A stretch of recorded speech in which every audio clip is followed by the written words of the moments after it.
It all comes down to this, y'all. It is the last day here in North American Contenders Trials for the month of September. And here in Group B, there are still 2 Contenders spots up for grabs and 4 teams vying to actually go up and play in Contenders Actual. Welcome, everybody, to the Group B stream.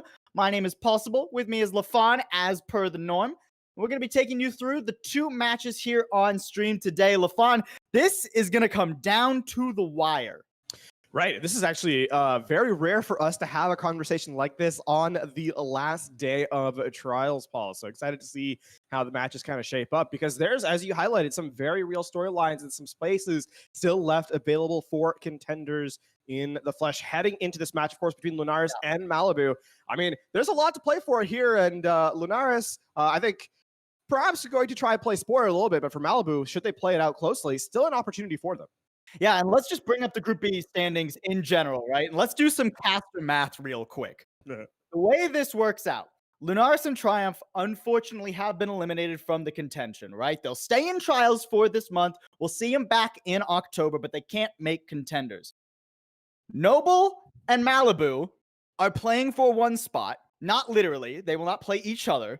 And then off stream, Infamous and Slept On will be literally playing each other for the other contenders spot. Now, Malibu can technically make it in to contenders. They need to win this match here against Lunaris comfortably, and then hope that Triumph gets the upset against Noble in our second series of the day.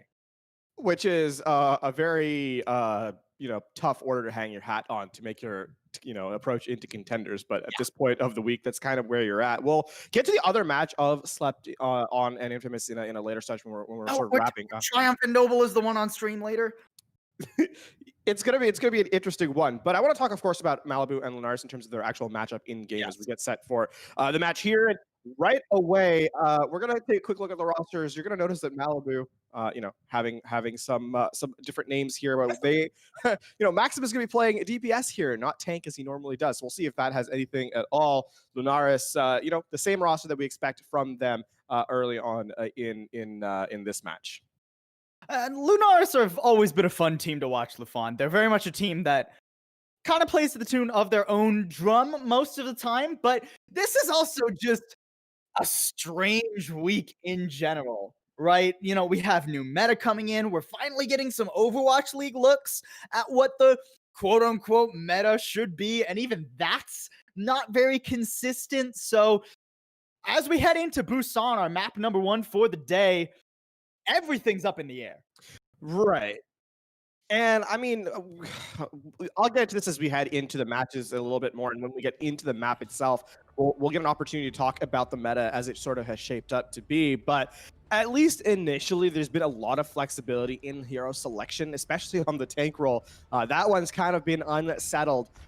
Really across the board, a lot of things are viable. So we're gonna see. I think it depends on the map that we're gonna end up, picking certain selections, certain styles of playing Overwatch. And it's been a long time since I've been able to say that that's been true in Overwatch. But we are gonna start off, of course, here on Busan Sanctuary is the first round that we will see. The stage is underway, and as the teams head out to meet each other, we are in game.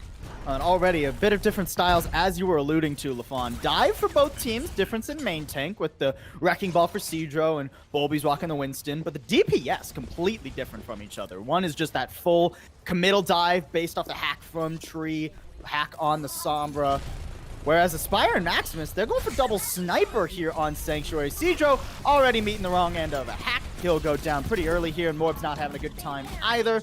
Both tanks gone out of the fight pretty early here, means that this point should be going over to Lunaris pretty comfortably. Yeah, so you're going to take over the point here as Light retreats to reset. They are going to get the capture percentage now, and I mean, as we get a chance to see Trees going for the one clip, not going to get it. So it's going to force a retreat, and Aspire gets a 2K there. This is turning back into... Bro, Aspire is popping right now. Bulby's gonna go down there. Good Discord orb from Backskin to help that one clean up, and only 17% for Lunaris. That all starts, of course, with the first technical fight that happened in this round, and with it being very messy, the respawns came in quick, and a good pick off by Aspire, who already has a Dragon Strike. The first player in the game to have an ultimate. Wasn't expecting that, and Malibu ahead. Now, Lunaris, they're looking for that kill onto the sniper. If they can get it, they're in a good position. Not quite going to come through. Tree nearly has that EMP going out. Ooh, great peel there from Morb. Defense Matrix keeping Fishcake and Aspire alive. Long enough for Aspire to hit that nice little headshot onto Light. Here comes an EMP, and Backsin will be taken out for it, but it doesn't hit much else. You still need a lot more if you are Lunaris right now. Slowly they get that other healer, so nothing left to keep Malibu in this fight if it keeps on going. But right now, Malibu just contesting the objective. Dragon Strike out onto it too, so that Malibu don't even have to give up a little bit of space. Their tanks are so low, but playing around so beautifully. And off the back of some beautiful headshots from the snipers, Malibu are going to stick with it. And that's going to be the reset coming in. Man, the snipers actually coming in clutch. And this dive has not put a lot of pressure onto the back line. On the entry, Bulby and Pure take so much spam, right? They're trying to play the objective rather than go for a flank kill or pressure the backline on their entry, that the snipers have a lot of room to get those headshots off. We saw Light completely taken out by Aspire unpressured.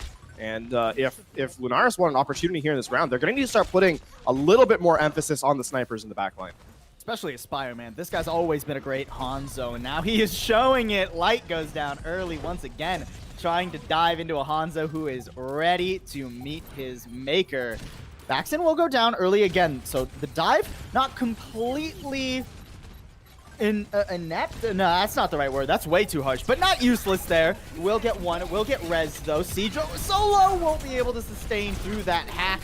Tree doesn't quite have that EMP online though, so Lunaris, although they flipped this point, it is tenuous as to whether they can hang on to it. It seems they will though. Yeah, you can see Morb was kind of looking to see if he wanted to commit the self-destruct on a retake, but they end up giving the point away. Again, they're in last fight territory, and stabilizing here makes a ton of sense, right? Don't force the fight.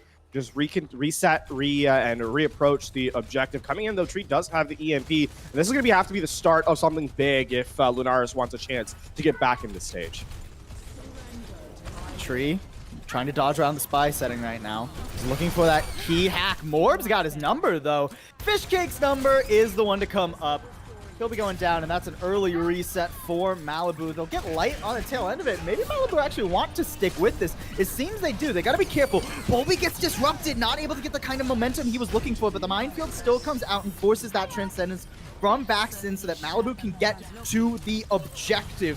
No actual eliminations for Malibu yet, though. They've only gotten Pure out of his mech, and he's nearly already back to that mech. You need one of the snipers to show up in the kill feed, and there it is. Aspire getting Volby. That is the main contester of the point, and Maximus normally is an off tank, but man, he can show up on the snipers as well. Slowly but surely, Malibu are turning this around and looking to claim this first round here on Sanctuary. Yeah, and I mean this with entirely no disrespect to Maximus, but those were some pretty easy shots to hit, and off the back of the self-destruct, this is, it zones everyone into the sniper sightlines, and then all Maximus has to do is stand still and not, just aim for center mass. No big deal there. And it's setting your DPS up for success. That's finding, Malibu finding Malibu a ton of favor there. As in round number 1, it really never felt that the snipers were ever put under that much pressure. And when they were put under the smallest amount of pressure, Aspire hits the clutch headshot. So if you're Lunaris, you want to be back into this series, you need to find a way to get your tanks into position and put pressure on that back line and give up space for Light and Tree to do their work. Because right now, they've really not been given an opportunity to shine. Now we're going to go into mech base. One more chance for this to turn around. And surprisingly, it's nearly mirror compositions coming out from our two teams here. Maximus going to choose to be on the Reaper instead of the Sombra here. Actually, it's Aspire on the Tracer instead of the Sombra. Both sides having a Reaper here. So all the tanks in the lobby going to have to be careful where they poke their heads out, as Reaper is just going to chew through anyone who's not careful. Volby, not nearly careful enough. And honestly, Lunaris have found themselves in a strange position here, kind of just backs against the wall as they are slowly getting shredded by the damage pumped in from Malibu. And that's the first fight won. We were talking to Wub of Tier 2 Drama Alert Nation the last time we were on stream, Paul, and he said that the dive composition that was being the dive composition that was run with this Moira was something that was a little bit more effective at being, in terms of its effectiveness in quick fights. And you can see that kind of there. The Coalescence comes in early, and they're going to start off this fight with it. Coalescence from both sides. Both teams nearly at that sound barrier too, so this could be a very long fight. As long as Volby can stay with it, nearly gets taken out early again. Morb in a similar position will lose that mech there, and that means the Death Blossom is free for Light. He's gonna chuck it out, only gets the Baby Diva, but a bunch of damage done too, so it's enough for Lunaris to take the point. The one duel that's going to be important in this next fight is going to be Tree versus Fishcake, the EMP versus the sound barrier. If Tree can land this EMP and get value out of it, then, there's a one fight here for Lunaris free and in the clear. It's going to come down to this, if Fishcake, though, survives it and gets the response.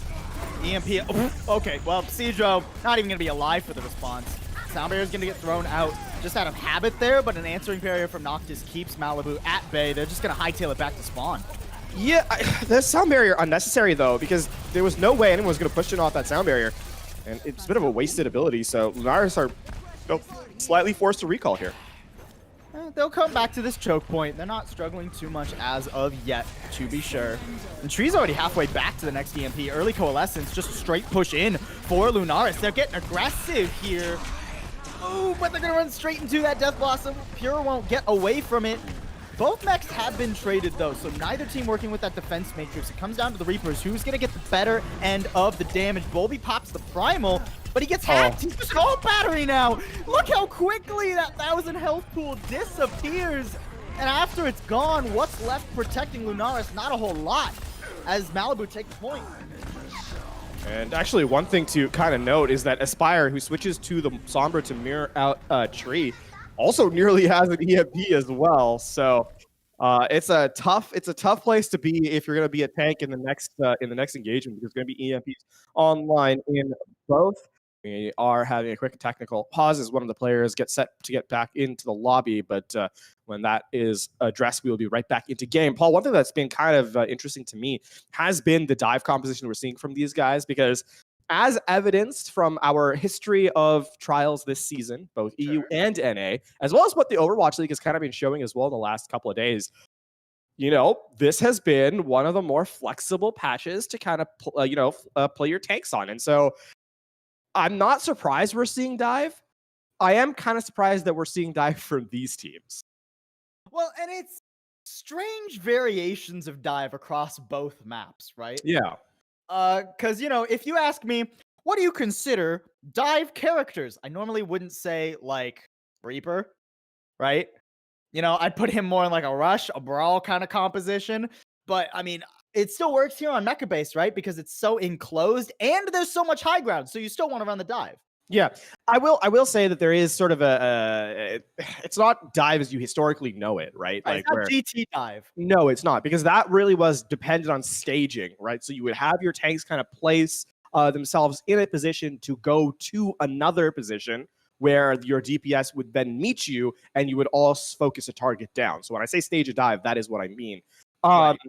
There is not really much of that here. Weirdly enough, it is played a lot like a rush comp in the sense that you just kind of go in, focus a 6v6 frontline, and then get out with your mobility, right? It's not, you don't use the mobility to engage, use it to disengage, which I think is a little bit of a different variation in how we've seen this character. Dive and more of an all-in kind of dive with Right. mobility to get you out if you over-invest. Sluggo's going to be back in the lobby, so we are going to get back into the game. Any Coalescence charge would have been gone, but Coalescence works out pretty quick. Nice 6-man EMP there from Tree. Only one follow-up, though, and Light's going to go down, too. So not a clear-cut trade in favor of Lunaris, and they're getting zone split up by Morb's self-destruct. Self-destruct onto the objective. That's beautifully placed, and it's going to catch Fishcake, who nearly had sound barrier available. Now that's not going to be there to keep Malibu in this fight. Baxton, is going to have to pop the Coalescence.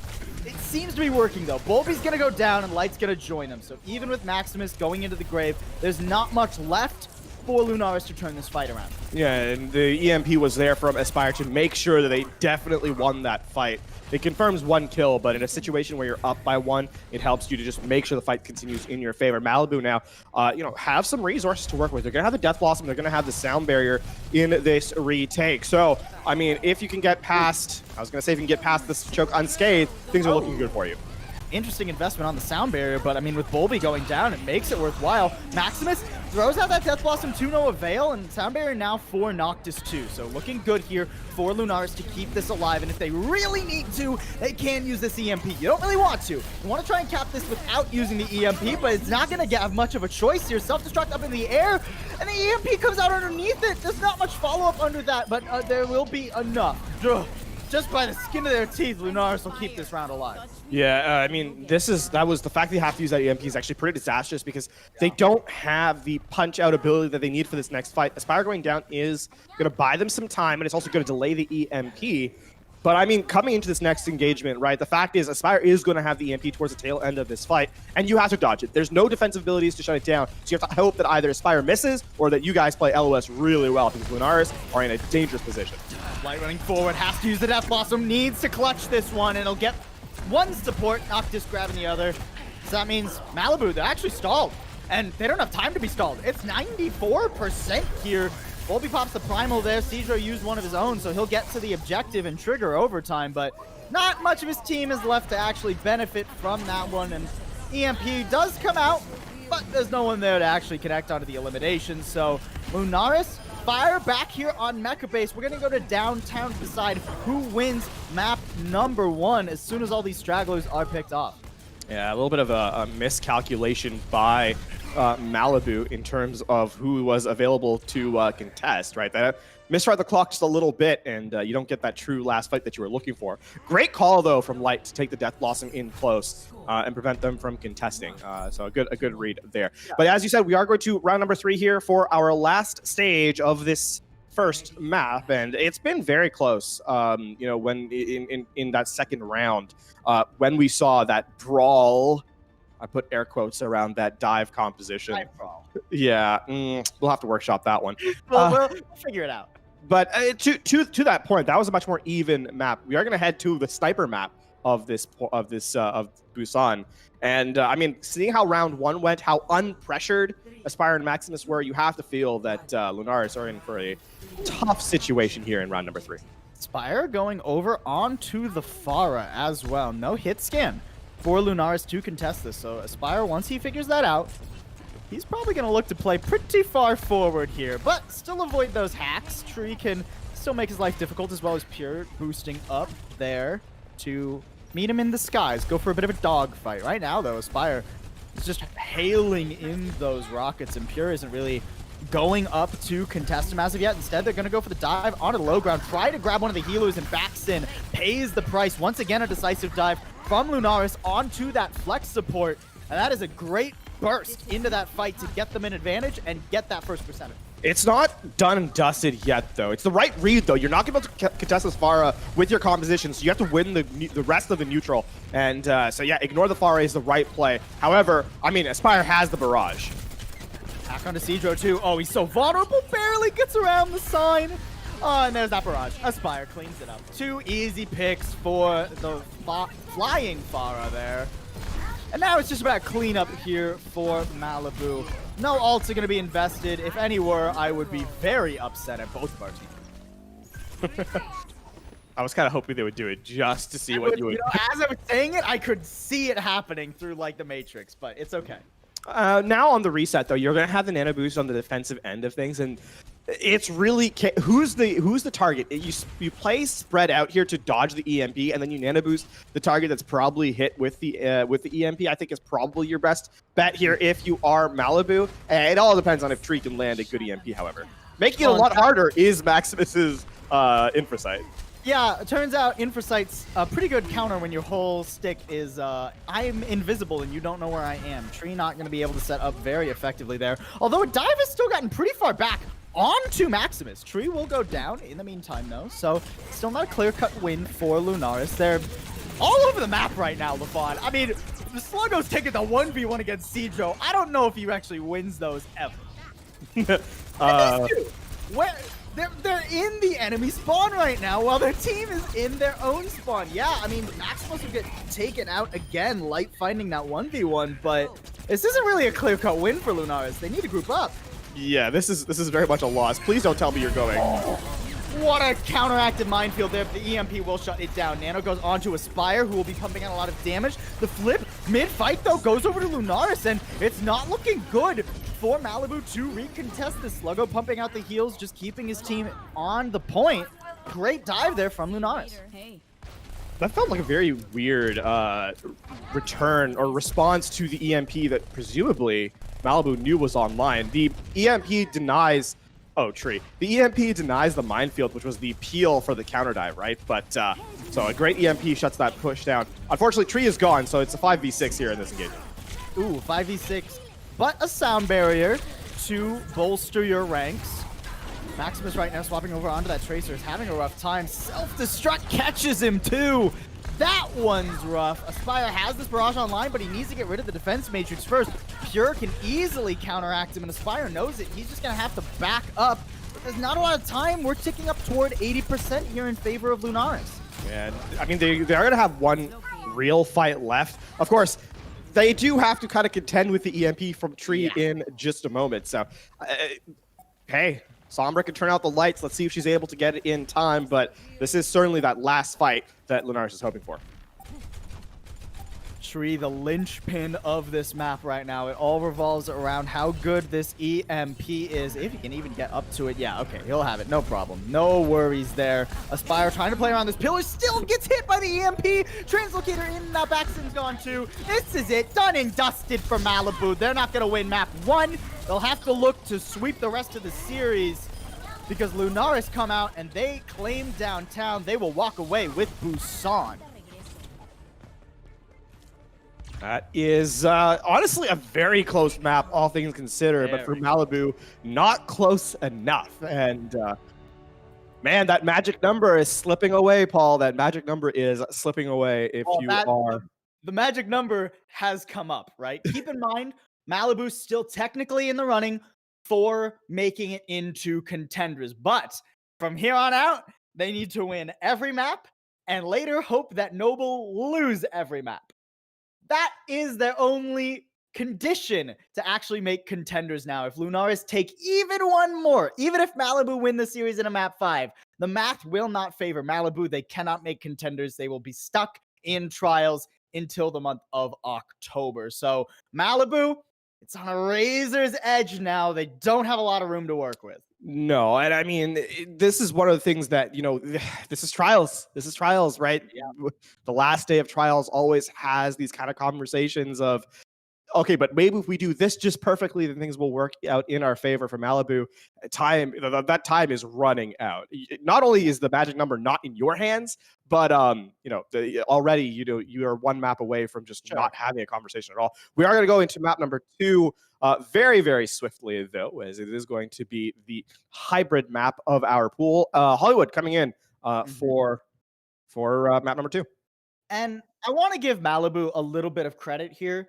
For those who might not be familiar with their roster, Maximus is normally the off tank. Yeah. Right now, Morb, who we believe is their coach, is in playing off tank instead. Maximus playing the DPS. We have not been informed as to if this is like a decision they have decided to go with, or if this is we need to sub somebody in because of player schedules or internet issues or anything like that. But it's not the roster they have been playing with for the majority of this week. So that regardless of whether it's a decision or last minute a last minute attempt to keep their roster alive, it's always going to be rough to make those swaps. Right. I would like to see, of course, in this next map, though, if the style of play changes, right? Because obviously with the roster that the roster that we expected to see, perhaps plays a little bit differently stylistically than the one they have right now. So we'll see if that evolves. But for the moment, I mean, Dive continuing to be played on both squads. Maximus on the Ashe rather than the Widowmaker, but the boost from Fishcake should give that one-shot opportunity regardless. But you're going to have to pocket Maximus for him to do so. Ooh, coming around the corner. Bullet just meets the defense matrix, though. I don't know what Maximus had against that TV right there. Just shooting into it relentlessly. But he's got to find this angle. He's just going to get forced out, too, by Bolby. That's an aggressive jump in, though. I'm surprised that Malibu didn't try to rush in onto Bolby while he lacked the cooldowns. But I guess they knew that Pure would be around the corner, ready with that defense matrix. So they're not getting too ambitious. Just playing on the periphery, looking for a pick right now. But they have to not get picked themselves. And Aspire gets jumped on. Beautiful dive from Lunaris again. Certainly a tough place to be if you are the Hanzo, right? You don't really have a ton of ability, and the Sombra, Tracer, and D.Va all look at you in the second that you show up. So tough place to be. Tree has nearly gotten this EMP about 35% away. And if you can get this in the first real fight, then you can really start to snowball the time bank in your favor. Going back to this double sniper, Lafon, it's so rough to enter with double sniper here. You don't get that many angles, and as soon as you're out, you're just pressured. Once again, Aspire. Bolby just comes around the corner. And Nano went on to Fishcake. Okay, we didn't get to see that. I'm hoping it was to save Fishcake's life, but who knows, man. He doesn't get the res either with that damage reduction timing out. So still a 5v6, and Malibu still failing to take a real fight. Aspire going to switch over to the Sombra in response. I don't know if y'all have seen the animation where the Ana is sitting next to the Reinhardt and after she accidentally mana boosts the Mercy. It reminds me of that. EMP out. Effective. EMP out already catches several members. Fishcake gone pretty early in this fight. Bob getting thrown in desperation by Maximus. And it will zone Lunaris a bit here, but not enough to create space to where Malibu can actually get to the objective. Now it's just a question of how few can they lose while Lunaris press forward aggressively for these cleanup kills. Yeah, I mean, you use the Bob after you had lost a player. Fishcake is going to switch over to the Lucio now, and I mean, this is starting to run out of time. It's a minute 30 left, and your win condition is the EMP. You won't have that for at least another fight.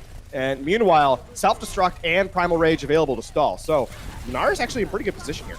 Ooh, that pulse bomb was kind of close there. Fishcake felt the wind on that one. Aspire gonna go down right after the EMP. Does catch 5. Somebody needs to follow this up. Bolby's gone, but you need to get more, especially with the sound barrier just lying in wait. EMP out to Lunaris. Not afraid to commit to this one, as they should be. Light is a little bit timid, though, on the edge there, because there are some respawns coming in for Malibu. Maximus coming around, but he's not able to get into the back line, and we're down to 60 seconds, LaFon. Malibu need to make something happen. That was a tempo EMP in the attempt to win the fight, but unfortunately there was no real follow-up, and now Malibu are in a really bad position. They're hoping for a clutch self-destruct here from Morb on the dive. Spire gets hacked too. Can't go follow the rest of his team up onto the high ground. Bulby's down though. Light throwing out the pulse bomb. It is gonna whiff.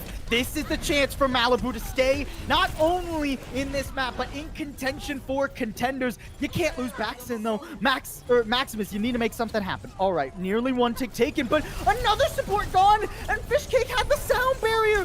One tick has been gained on the objective, but the stick only gets the mech. Not any actual supports there coming out. No real picks. Now, Maximus, you have to come up with something. Recall not available. Light will win the 1v1, and Tree still has the EMP. 9 seconds remaining. Only half the objective taken. And I don't even know. Back to the point. No, Fishcake throws out the sound barrier, but he gets booped off. And only 55.5% to work with for Malibu if they want to stay in the running. Yeah, I mean, that last fight, even if there had been a contest, there was the EMP to deny the sound barrier. So a tough place to be. I will say, signs of life from Malibu, but a great retake from Lunaris. Despite losing players, they're able to tag in onto the point in just the right amount of time to keep the fight in OT and get their resources back. So credit to Lunaris for reading the fight well and retaking the objective. And it feels like Lunaris are just playing around their limits so well, and they're playing the tempo game beautifully right now. You know, they're not afraid to dive on in, throw Malibu off when Malibu's trying to enter, but they're also not afraid to give a little bit of space if they don't see those openings, right? So Malibu are on their toes 100% of the time. To your point about the just making sure not to overextend resources, Bulby dies with Primal Rage twice. Okay, but doesn't commit it. But doesn't. Well, no. I'm actually getting to that. But doesn't commit it, right? Not because he couldn't. He wasn't hacked when he died. He could have absolutely used the Primal Rage, but it was the right call to not use it because he's able to come back in a later fight when it becomes a little bit more impactful. So recognizing when his team has the advantage is a good read, and sometimes you have to be willing to trade your life for positioning. And I mean, we saw what happened when Bulby commits Primal Rage to save himself in map number 1, right? He gets hacked. And he just has to sit there swinging his arms while the enemy team burns through his health bar. Now it's going to be up to Malibu to just burn through Lunaris, already giving a bunch of space. Lunaris holding their W keys, going forward so aggressively here. Bulby got to be a little bit careful. He does go down to half, rather. But he'll stay in it. Now, you can dip your toes on the objective. Dive there onto Sluggo, but a fade away from danger without too much difficulty. And Malibu, they'll get that first pick onto Bulby. That's what they needed to recontest, but they need to keep everybody alive. Cedro a little bit low. But with Pure going down, that's a good first hold. Yeah, they're not going to stagger out the Pilot Diva, so there is going to be a relatively quick recontest. You can see Maximus is looking for the translocator, but Tree gets found out in the end, and that's going to be a reset. EMP, dueling EMP is available here. You have to favor the defense, I think, in this one, because they could just wait till you enter and then EMP then, right? They don't have to go and aggressively use it. So Aspire really the player who I think has the advantage here. Ooh, EMP goes out early from Aspire too, and a quick dominant fight. One EMP, one fight win, no hassle, no fuss there for Malibu. Ooh, okay, Pulse Bomb getting committed there by Light. I don't quite know about that one, Fun. I mean, Pulse Bomb farms really quickly, and getting Cedro out of the fight means that your Malibu has to cede ground here. They cannot play aggressively because of the EMP. So you're down your main tank. You're forced to reset to high ground. It's not a bad play at all. But the problem is now Malibu is depending on Fishcake and Baxton to really tank this EMP because this can be the map right here. Self-destruct going very long there. Won't catch anything from Morbin. Baxton already gone right as the Coalescence came out too. Now the EMP is out. Sound Barrier keeping a couple stragglers in here for Malibu, but they just have no one they can pounce on. They don't have any weaknesses to exploit from Lunaris, and one tick already ticking over, and Lunaris will tear the hopes from Malibu's hands and say, if we're stuck in trials, so are you. Yep.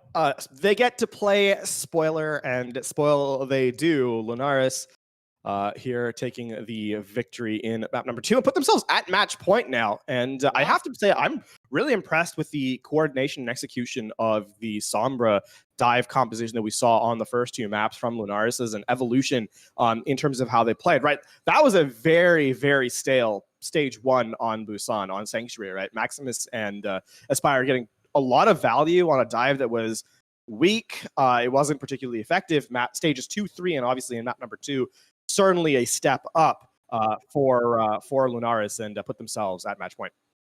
Lunaris plays spoiler, as you said, to Malibu and deny them that chance at Contenders. We'll see if Lunaris can take a bit of a victory lap on map 3 and just win the series outright, or if Malibu will come back and reverse sweep it just for the bragging rights after we go to a quick break.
Welcome back, everybody. Lunaris up 2-0, and they have stopped Malibu from having any hopes of making Contenders for the month of September. That being said, the series is still on the line here, and Malibu still could bring it back.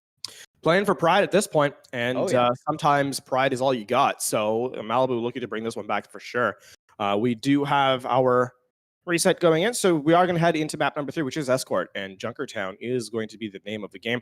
I'm really curious to see if we're going to continue to see the dive composition, you know, that Winston Sombra look that was pretty prevalent in the first 2 maps. Because let's be real, Junkertown, a very long first opening objective. And so if anywhere is going to make the Hog make an appearance with the Roadhog, this is definitely going to be it. So I'm curious to see if there's going to be a change in styles or if it's going to be more of the same, because honestly, the Sombras looked pretty good for Lunaris. Yeah, it has, honestly. I got to give Tree credit, right?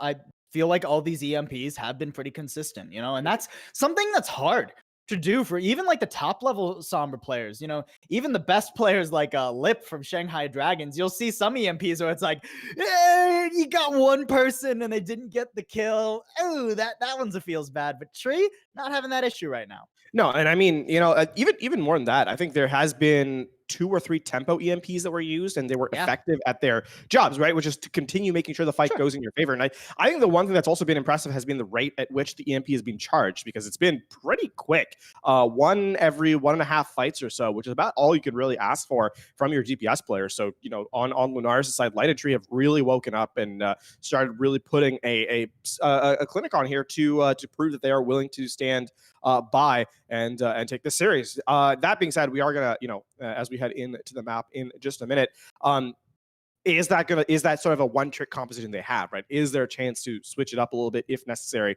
That has not been answered for us yet, and it's if anywhere is going to be that conversation, Junkertown definitely is the place.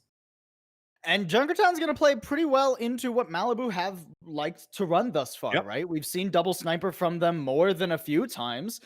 Junkertown A, at the very least, a great map for double sniper, right? This is Widow and Hanzo's playground. So Malibu, this is a good map for them on paper.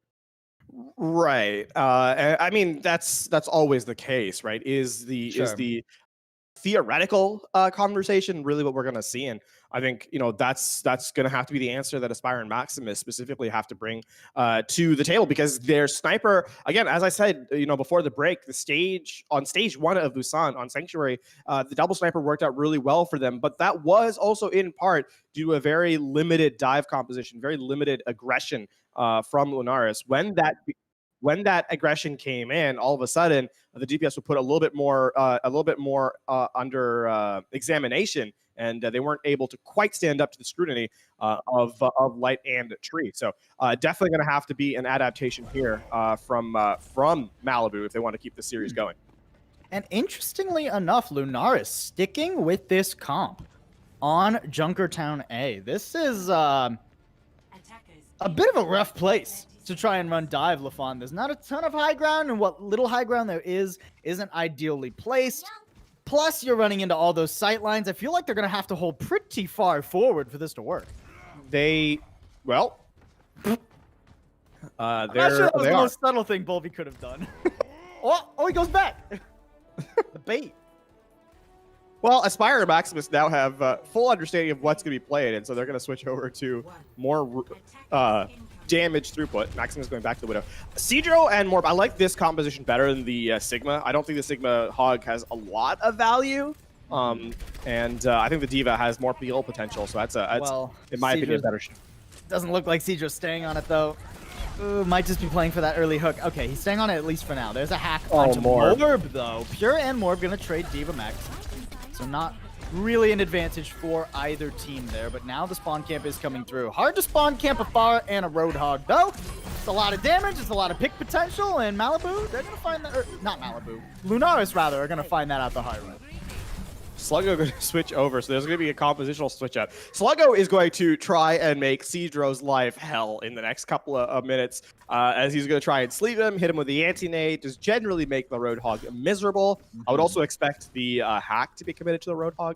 Either the Roadhog or the Diva. There's a lot here that can put pressure on the tank line via the Sombra, so keep an eye out for that, certainly. Cedro looking for a hook, because he can clean up a fight just with a well-placed entry.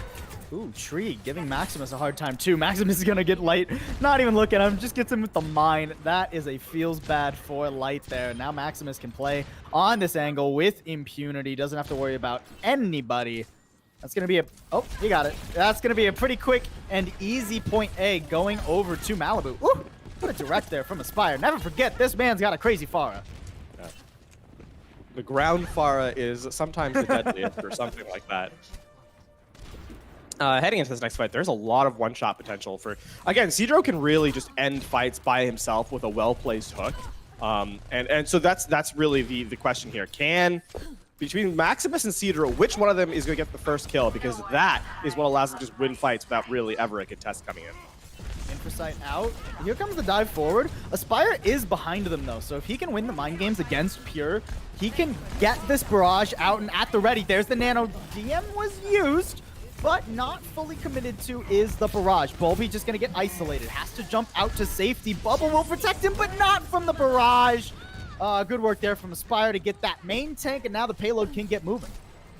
This has been a very staggered engage from Lunaris. Malibu really not allowing a real fight to happen.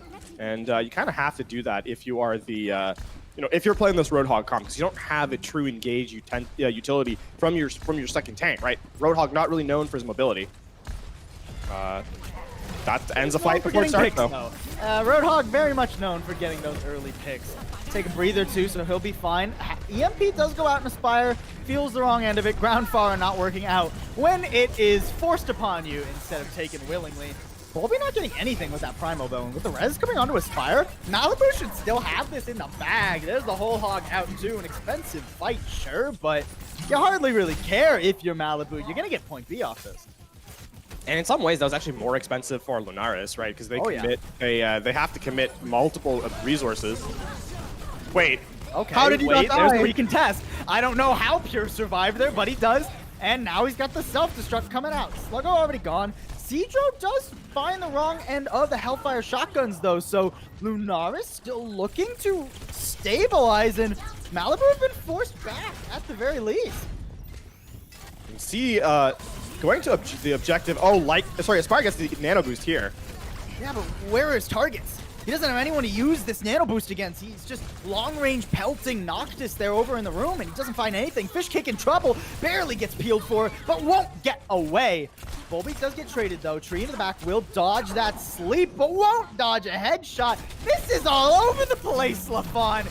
Everything's happening everywhere, but on the cart, Malibu is taking the wins where they can get them, and slowly but surely, they'll finish out point B. Yeah, Light will not be able to... Wait, no, there's still contest here. I said slowly but surely. Guys, okay, Wait. well, I don't count that as a C9, but it's definitely not what Lunaris were hoping for then. You know what? We'll split the difference. I'll call it a C9 for us then. And we'll call it a C4.5. Sure. Now in this last stage, there's a lot of time left on the clock actually here. 3.5 minutes relative to sort of the stall that was available on that second point. So, nothing quite yet available for Lunaris. They're going to have them as this fight commences, but they won't be able to really set the tempo of this engagement yet, as the Infrasight is out from Maximus here. So he's going to have tabs on everybody. Oh, man, he already gets rid of Pure's mech. That's a great start. Maximus, grapple hook, easily gets away from Tree. Baxen doesn't have the same kind of luxury, but it's a one-for-one trade. Minefield does go out in that room. Self-destruct forced from Moore, but he can't even get back in the mech. He walks into the mines. Malibu, they've invested so heavily into this fight, but they're not going to get much for it. Or maybe they will? Look, this map is kind of ridiculous right now, LaFon. I'm not going to lie. Yeah, I think there's also an element to be said about just the chaotic nature of the current patch, which makes it a little bit harder to kind of predict the fights as they engage, especially with how loosely these teams are playing. But Spire's going to have a barrage here in a moment, and if you can dodge the defense matrix from Cure, Malibu can really start to make this a last fight here on Junkertown, actually.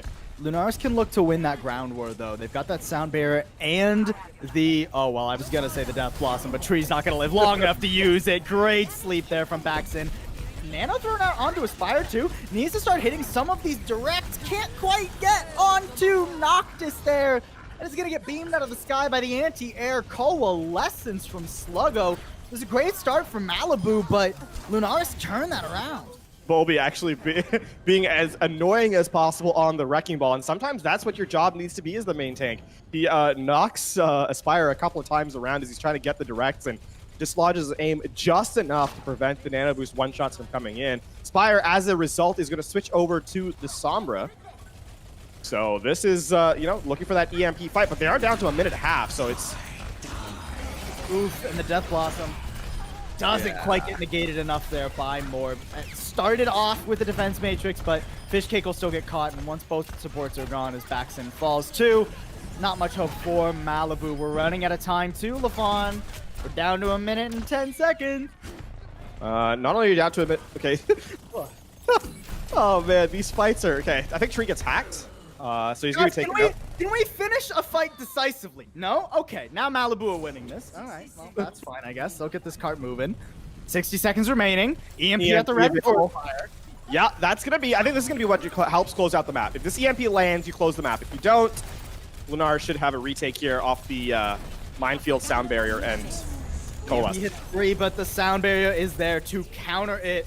Malibu now, they're pretty much out of tools. They need to hold on long enough to get some explosives. The pulse bomb and the self-destruct. Though Hack Bulby, can you finish off the hamster while he's immobile? Seems like the answer will be yes. They lose Maximus for it though, so a lot of damage not available to them, and Light is going to be able to run more of a field day. Throws in beautiful stick there. I'm not sure what he actually stuck. It was but Morb. It must have been one of the tanks there. It was Morb, okay. So no picks coming off that. Now self-destruct coming in. Morb making some space, but won't get an elimination, so it's still rough for Malibu. They'll take out Bulby yet again, but need to peel for their healers. Baxin so low, but he'll get away long enough to sustain. Sound barrier is now out, but this is still a scrappy fight. Lunaris are giving them everything they got. Tree is playing Ring Around the Rosie. Oh! No! It gets canceled. The EMP! That is disastrous. That's Malibu finishing the map, I dare say. Pulse Bomb going forward, an EMP of their own. Malibu, man. They played that so close to losing and not being able to complete, but just barely in an extended overtime. They'll get that 3rd point. The game of moments really is the difference here. Is if there had been just a little bit more space for Tree to farm up the EMP and the sound barrier had been used, because the sound barrier had been used so early, then there was an opportunity there for a retake from Lunaris, but unfortunately Tree unable to really farm unharried. And it ends up going to Malibu, right? So as Aspire gets the counter EMP. And I gotta give Maximus a bit of credit for that one. Oh, absolutely. Because Tree used the translocator to get out of dodge, went stealth, and then doubled back to the health pack, right? So that he could heal. But Maximus read it beautifully on the Tracer, sprayed the exact right direction, and decloaked Tree. He was forced to EMP. He's not gonna live long enough. He had to try and get it out before he died. Yeah, and overtime spawns too, right? So it would have been, what was it, 15 seconds at that point? So, yeah, no, definitely a great read there from Maximus. And I think, the DPS line has really stepped up in this 3rd map for Malibu to try and keep their series hopes alive. Speaking of series hopes, Cedro starting off on the Roadhog, and it was certainly effective on the attack on first point, right? The just the pressure that hook kind of provides is threatening to those flanking DPS. Against this dive, though, where you really got to look at Morb, right? Because Baxin has so consistently been the target of Lunaris' dives. I mean, that's a good shot. That'll stall Lunaris for a little bit, but Baxin is the vulnerable member for Malibu, right? So Morb has to be keeping his head on a swivel, watching for the dive to come in and peeling for that Zenyatta. You can see here, Boldy now switching over to something that's going to be a little bit more tanky and also annoying to the DPS that are available here to the defense, as both Maximus and Aspire don't really have the greatest mobility to deal with a Wrecking Ball. Oh, and Cedro's not quite going to land that hook either. A lot of space being given up. Actually, I think the cart has gotten through the choke. Yeah, now this is getting dicey. Oh, the shot missed there onto Bulby. That could have been the difference between the main tank being up and down. A hamster in your back line or back in spawn. Not going to work out. Oh, Maximus will make it work out, though. He'll grab Light again, and once Light is gone, there's no pressure on the back line. Tree will do his best, but realistically, he's just getting eaten. I like the respect there that Tree showed Baxis. And all right, you got one shot on me. I'm leaving. And keeping your head on a swivel, that's the mark of a good flex support, especially against a Somber. Baxter already has the Transcendence, so an impressive amount of damage being laid down by the Zenyatta player there. And I mean, Infrasight available, so Tree's gonna have a hard time getting the backline as well here. Things are looking a little bit desperate for this fight specifically. Oh. Pops the Infrasight, sees a giant green on the corner of his screen and goes, hey, there's a wrecking ball here. Big old hamster in a mech. Bulby will be forced out, though, as that Infrasight is there, and Tree is just forced to wait. This is just a stall game. Cedro, he was thinking about a hook, man. He was thinking about it. If anybody came a little bit too far forward, he was going to go for it, but no dice there. He'll just back up. He'll play safe with the rest of his team. Dragon Strike coming out. Pure is separated from the rest of his team, but a hack on a Cedro means there's no hook coming through, and therefore everything is fine. Morb does eat that Pulse Bomb, so good work healing for the backline, as we were discussing earlier. Now Baxton's going to be alive long enough to get the Transcendence out. Problem is, Tree still has an EMP, and now there's nothing to counter it. So Malibu, they're playing on the back foot. They're going to lose Baxton. I don't even think the EMP has to be committed here unless Aspire and Maximus start coming up with the kill. Yeah, that's gonna be the point unlocked here, and that was more of a whimper of a fight than anything else. Is despite the Transcendence, it really felt like damage was just kind of forced there. Aspire and Maximus were on the flank, and they weren't able to get angles in time as the cart continued to move forward. And it all starts off with the hack onto Cedro on the Roadhog to take him down. So things looking a little bit less impressive on that first defense. Maximus and Aspire are going to switch their DPS picks over here now to the Tracer and the Pharah. Pharah in second point here. You have a lot of cover to work around, but also there's a lot of high ground to where you can be contested up in the air. Actually, so the one who's pretty careful. Noctis does go down though. Good hook there from Cedro.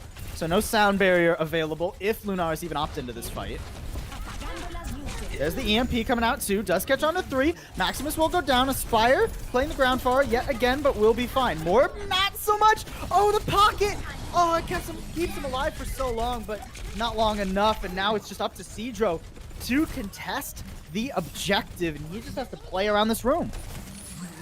Oh, good read on the translocate there to dodge the hook. I was going to say things are actually going to be really difficult here for Light because he has to dodge not just the Roadhog's hook, but he also has to make sure that he doesn't get hit by a one tap from Aspire. Again, the damage boosted Pharah can immediately take down a Tracer. Minefield out, Cedro already gone. Good start for Lunaris. Now the Nano's going to come on to Aspire. Sound barrier to counter it, though. So Aspire is just pumping in damage for the sake of damage, for the sake of building up to a barrage. He's going to throw that barrage out. It only gets Noctis, though. Beautiful hack from Tree. Mid-animation there. Shuts down Aspire in the Pharah. And now it's just a stall on the cart. This second point is easily going over to Lunaris. Yep.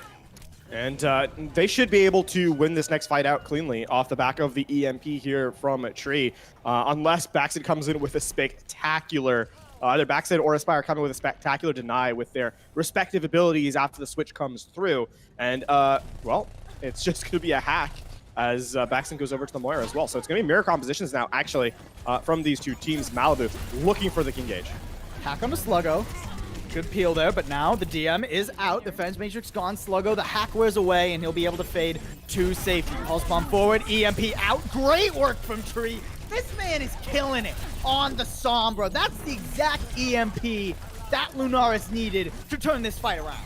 Look how aggressively he's playing, forcing Aspire back with the Translocator as well.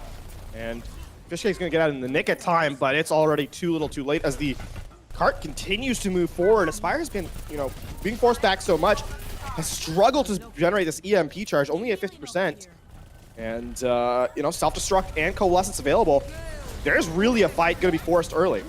Self-destruct going out into the backline mitigates some of the effectiveness from the coalescence, but not nearly enough. And a self-destruct from Pure answers in kind, and much better, honestly. Grab Cedro, both tanks gone. No one really to contest the objective. This coalescence is just in desperation.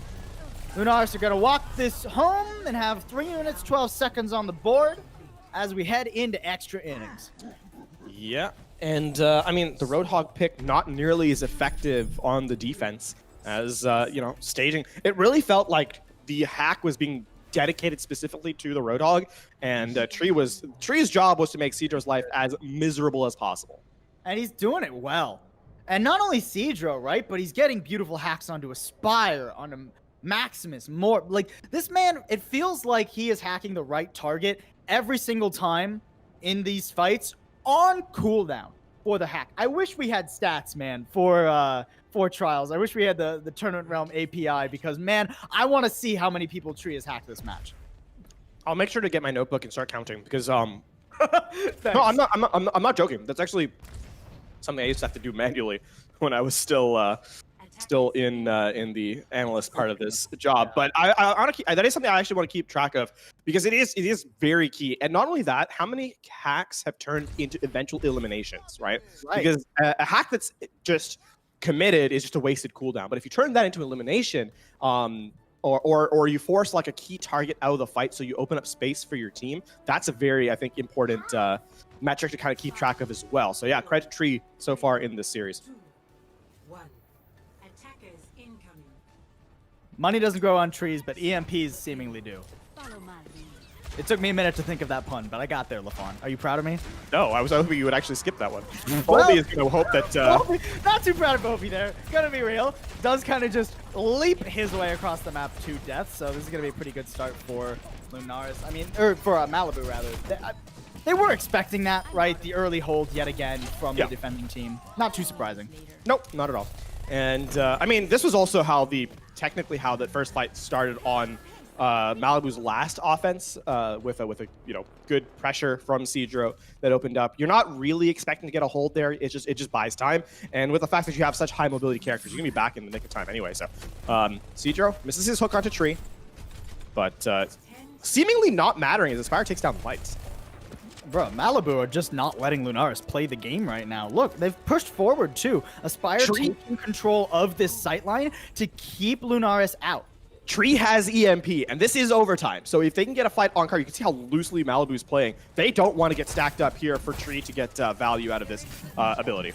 2 losing fights, and Tree already has it. He's going to hit 4 with it, too. Cedro doesn't have a hope in the world of surviving. Still 5 members for Malibu, and a 6th coming out with Bob will take down Bolby, too. Nano out onto Morb, so he'll contest the cart. You gotta keep Fish Cake alive, though. He's so far from his Diva to peel, and Aspire's not having a great time either. Sure, Baxton is there to heal him up, but only for so long. Aspire will get the pick necessary, though, and Tree needs a miracle right now to keep this alive. He won't get it. Won't even... Okay, he will get the elimination onto Baxton, but it's too little too late to stop point A, or at least it might be. No, it's actually enough. Cedro is on the cart, and okay.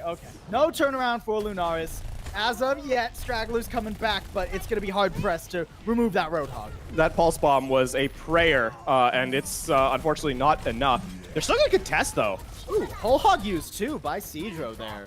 It will force Lunaris off, but now you don't have that available. You do have the EMP, and considering how the defense has to play on a full commit to the objective, this EMP from Maximus should be able to deny quite a bit of value. Wait till the dive comes in, use it then, and win perhaps another fight. So as overtime ticks over further, this is starting to look, with more fights being won, you're looking at perhaps a second point capture. So this EMP from Maximus could really be the difference maker. EMP goes out, Pure already D-maxed, but Aspire does get taken down by Sluggo somehow there, just in the midst of the fight, midst of the brawl. Self-destruct out on the cart, but not much happened. Actually, there was no self-destruct. I don't know what I was hearing. Fish Cake's gonna go down. That's rough. EMP, second one from Tree in this overtime. And that'll be the period on the end of the sentence that says Lunaris have held middle of point B. And now Lunaris has their work cut out for them, right? They have their win condition. As a reminder, Lunaris at match point. So if they can get through that halfway mark or get to the halfway mark of the second phase, they will win this series out. And 3 minutes, 12 seconds is a respectable amount of time to get that objective that far. Yeah, I mean, Lunaris, you let go of point A with a minute, which never feels good, right? Especially on Junkertown, you ideally want to get that first hold going when we get to these extra innings, but like you said, LaFawn, 3 minutes, 12 seconds. That is plenty of time for Lunaris, especially considering how this went for them the first time around. It's going to come down to, making sure these fights turn on one cooldown, right? You get those one shots from Cedro. Sure. You get the one shots from Aspire.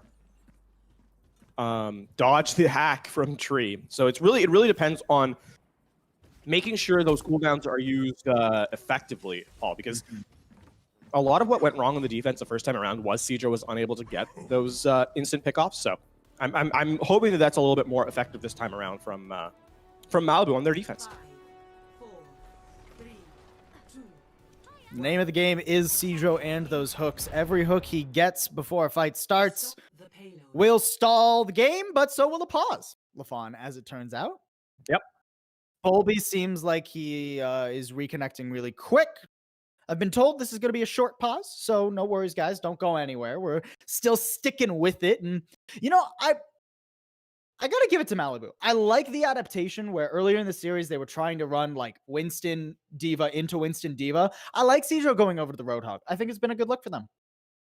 It's been more effective overall.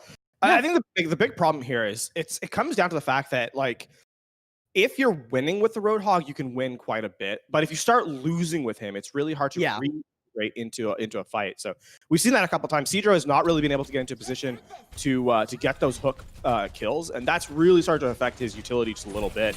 Ooh. Oh. Man, once upon a time, Cedro gets that pick with the Roadhog there, but line of sight breaks the hook. I mean, that's a real thing you can do now, right? Is just play the angle of the corner so that even if you do get hooked, it gets broken. It's risky, but sometimes you need to go for those risky plays. Soft dive's coming in now. Cedro hacked once again. I believe that was the middle of his take a breather animation too, so he doesn't get that heal off, doesn't get the damage mitigation. Tree does get forced out though. This is still a lot of space being taken by Lunaris. They're getting so far forward. Cedro yet to get a pick. Bolby using the low ground there as cover. He's going in straight into the back line. Dive onto Aspire. Is the pocket enough? Seems to be at least for the moment. A beautiful hack there onto Bolby. You need to connect on this elimination though. If you're Lunaris, or if you're Malibu rather, it's so close and they will actually get it. Ooh, nice shot there from Aspire there. First hold, successfully won by Malibu.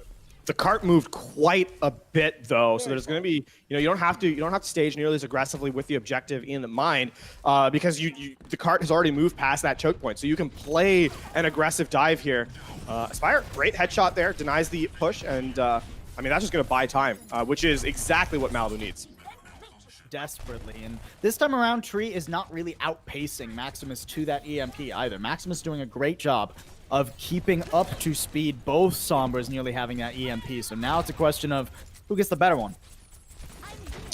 Well, Moldies gets hooked. That's a great hook. Yep. And just a whole hog straight into the meat grinder there. Cedro investing the whole hog for that pick, but honestly, it just buys them more time. It really does, and this is a good thing to do if you are Malibu, because remember, you still got pretty decently far on second phase, at least one fight's worth. So just burning time off the clock is absolutely the right play here from Malibu.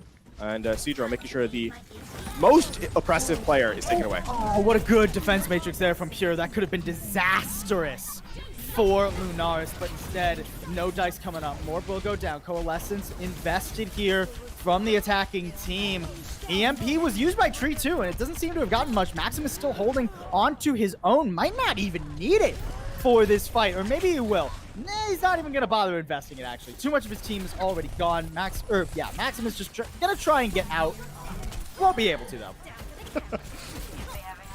I mean, if the invisibility thing works, cool. You expect to die there anyway. Cedro still doing a ton of work, however. Gets one kill. Oh, not enough. Yeah, and I don't know about that whole Hoglafon, man. I mean, the chance to turn that was so slim. They didn't have any healers left. Cedro's probably going to go to the Wrecking Ball here. So yeah, the whole hog is literally just like a last-ditch effort. Remember, he has to go back all the way. He was dead no matter what, so he needs mobility to retake. It's a fine play there. The question is, this EMP from Maximus can just end the game right away. Remember, gets scouted out. Ooh, that's tough. That's real tough. Bolby taking so much entry damage. He will be able to get away, though, and that's what matters. Healers will be able to keep him in this game. Maybe. Bolby, I'm just watching his health bar, man. There's the EMP coming out, though. Sound barrier to counter from Noctis. Negates the effectiveness of Maximus, though, and now there's nothing. EMP comes out from Tree. Lunaris could win the series right here, right now. They'll get Cedro, too. They lose their own to the enemy Bob. Aspire desperately clutching onto this map right now with Bob to help, but it's all over the place. Somebody needs to get onto the objective. No! Booped off. Beautiful work from Lunaris to keep the Nano to Spire at bay. And a 3-0 to exit the week for Lunaris now. And making sure that even with the last day of trials done and dusted, that they are still a team to be in the conversation of players that have done really well. We'll see them in trials next month, Paul. Yeah. But I mean, Lunaris certainly was impressive in this series and really had, the foot on the gas pedal basically since the second stage of the first map, and a well-deserved 3-0 in my opinion here for Lunaris. Sure, and Malibu, it's rough that they now have no chance to make contenders this month, right? But considering that we were informed, by the way, why it was Morb subbing in, considering they apparently had some technical difficulties with their other DPS player, you had to sub Morb in so that you could still play the game. I don't think that this was too bad of a showing, and they will also be in Trials next month. It'll be them, Lunaris, Triumph, and one other as of yet undecided team. That'll be decided off stream. Slepton and Infamous are currently playing that. Slepton is winning 2-1, we're being told. We're not going to jump to that game, but we will be jumping to an interview with a winning member of Lunaris. So make sure you stick around. We'll be back in just a sec.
Welcome back, everybody. Lunaris took a clean 3-0 over Malibu, and now we got one of the winning members here to strut his stuff. Noctis is joining us. How you feeling after that win, man?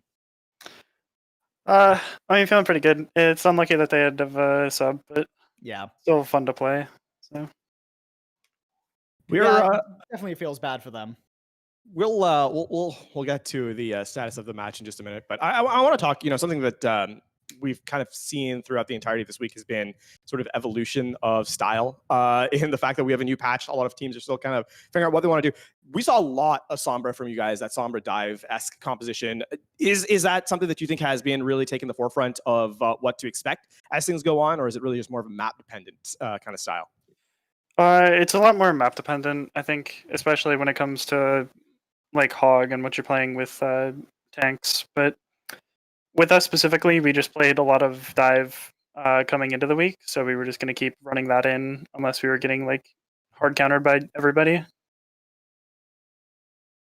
Sure, fair enough. Well, let's talk about the match with Malibu today. Obviously, never is fun to see tech issues and a coach subbing in, but I mean, this was your last match of the week, right? And so you get to exit 2 and 3 for this week. You'll be back in Trials next month. You guys excited to at least come back to Trials?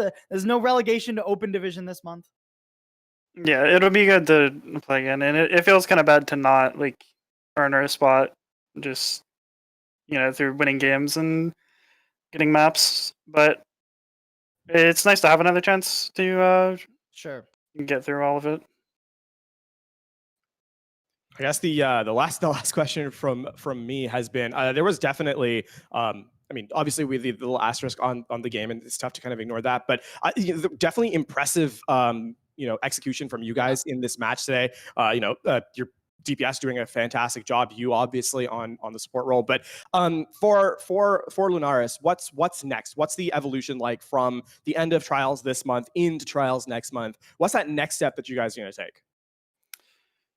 Well, we're definitely going to be focusing a lot more on fundamentals. We kind of got rolled a couple matches because we weren't adapting properly to new meta. And that's something that we've always struggled with. So, like, as we get more and more time, we'll get more comfortable as a team in this new meta. So, a lot of good stuff coming. Fair enough, man. And before we toss you on out here, go over to a quick break. Anybody you want to shout out on the team, off the team, as we toss it out for now and head on into our next match? I mean, everybody had really good effort today. It was our last match, and with no relegation, it was hard to bring up intensity, but I'm glad that everybody just came out to play. Always love to see the competitive drive and the competitive spirit. Well, thank you for joining us, Noctis. We're going to go to a quick break, folks. There's more Overwatch to be played. Noble versus Triumph will be coming at you before too long.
Years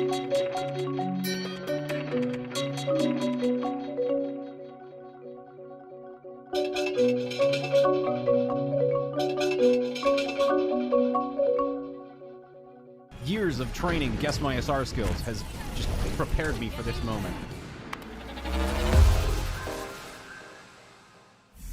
Hi everybody, welcome to another episode of Spot the Smurf. I am your guest for today, so if you haven't seen the previous two videos, Karq and Fran did the first two videos, and they did a great job. Both of them managed to actually spot the Smurf, but honestly, they took a lot longer than I thought they would. You know, they were like 30 minutes or something like that. So I think I can do it better. I am going to give myself the challenge of spotting the Smurf in under 10 minutes. So Elohel ran a pug where they had every single person in the lobby being a platinum or a diamond except for one GM on each team.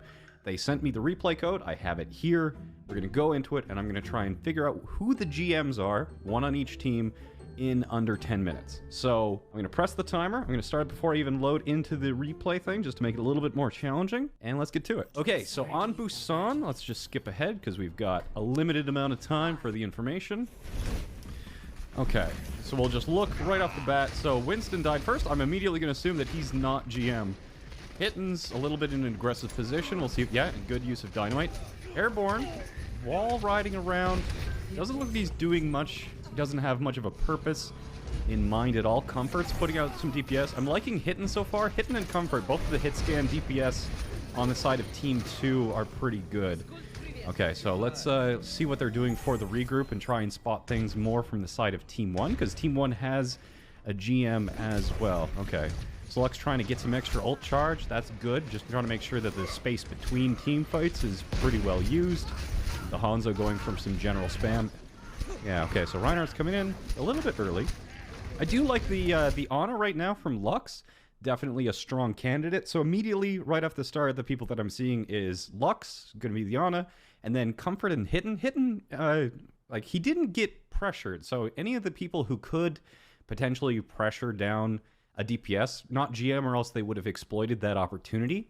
But we'll have to see if they can get any more aggressive with it. I don't think Airborne is the GM, just because he's being a little bit more fancier than effective. Yeah, Hitten's got good positioning here. The Moira not doing...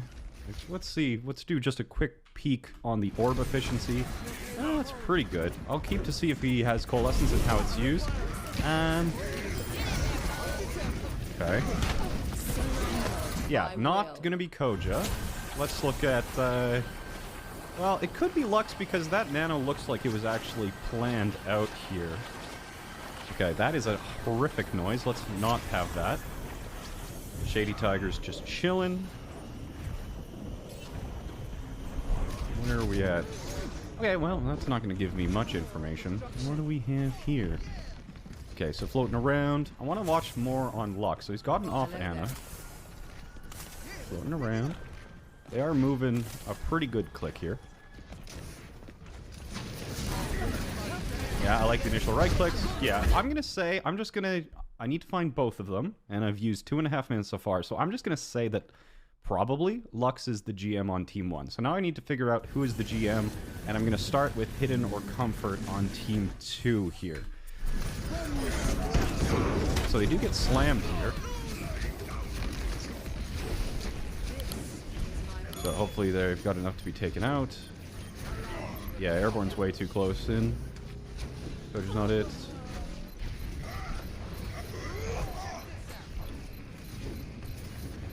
Tracking on the Zarya definitely isn't good enough to be GM.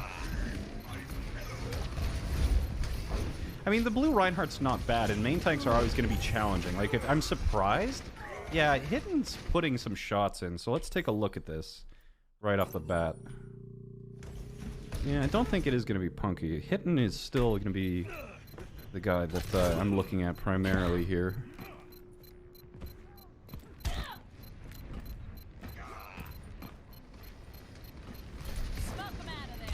Oh, I missed that.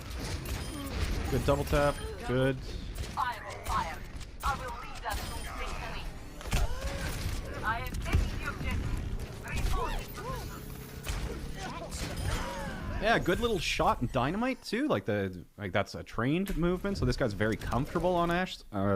Let's check out Comfort. So my guess at this point in time, I'm going to be pretty confident 4 minutes in that Hitten and Lux are the two GMs.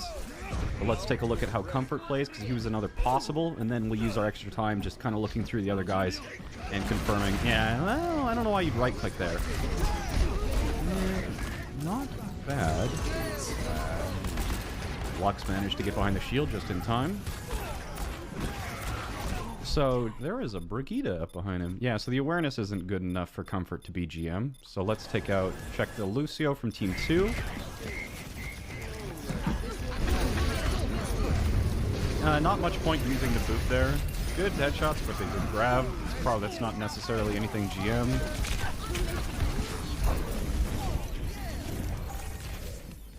He's in trouble here. This is a poor reset. Is he gonna get out of there? Okay. Okay, not bad.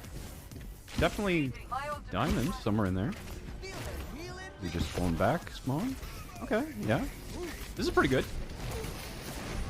Definitely in contention.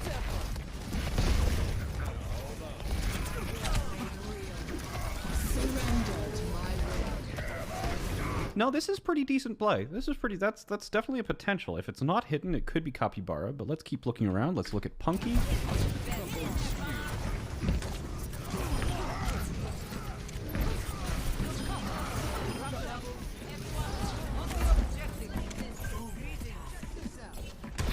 Years of training, guess my SR skills has just prepared me for this moment. Yeah, okay, so Punky's not bad either. So Punky and Capybara are my two alternates for Team 2. Got 4 minutes left, so let's skip to the next map. What do we got? Okay, let's get in here. So, let's look at a few of the other guys. Let's look at Flashfire. Well, let's look at Shady Tigers first. He's on Widowmaker, so it should be pretty easy to tell right away.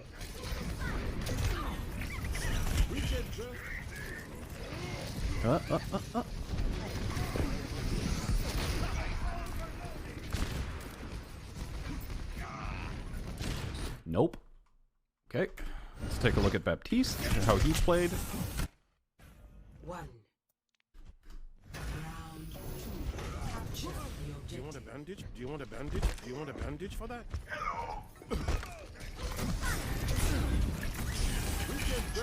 Nope. Well, let's look at the... So, a lot of wasted cooldowns and like not correctly using left click or right click on Baptiste. For the Widowmaker, it was crosshair placement as well as generic aim and aiming technique that's giving it away. So I'm going to check out Torbjorn next. Ready. 5, 4, 3, 2, 1. Round 2. Capture the objective. How much time do we have left? Do you want a bandage for that? 3 minutes left. Slow reaction speeds.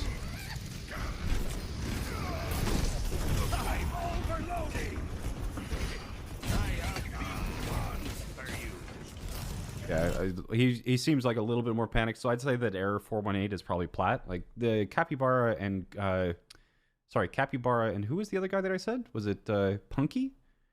Capybara and Punky are probably diamonds, like higher diamond. Error 418 is probably platinum, so Flashfire is the last one that we want to look at, right? From our Flashfire and user error are the last two we want to kind of like look at in detail. Okay, good confidence. What is he really shielding though?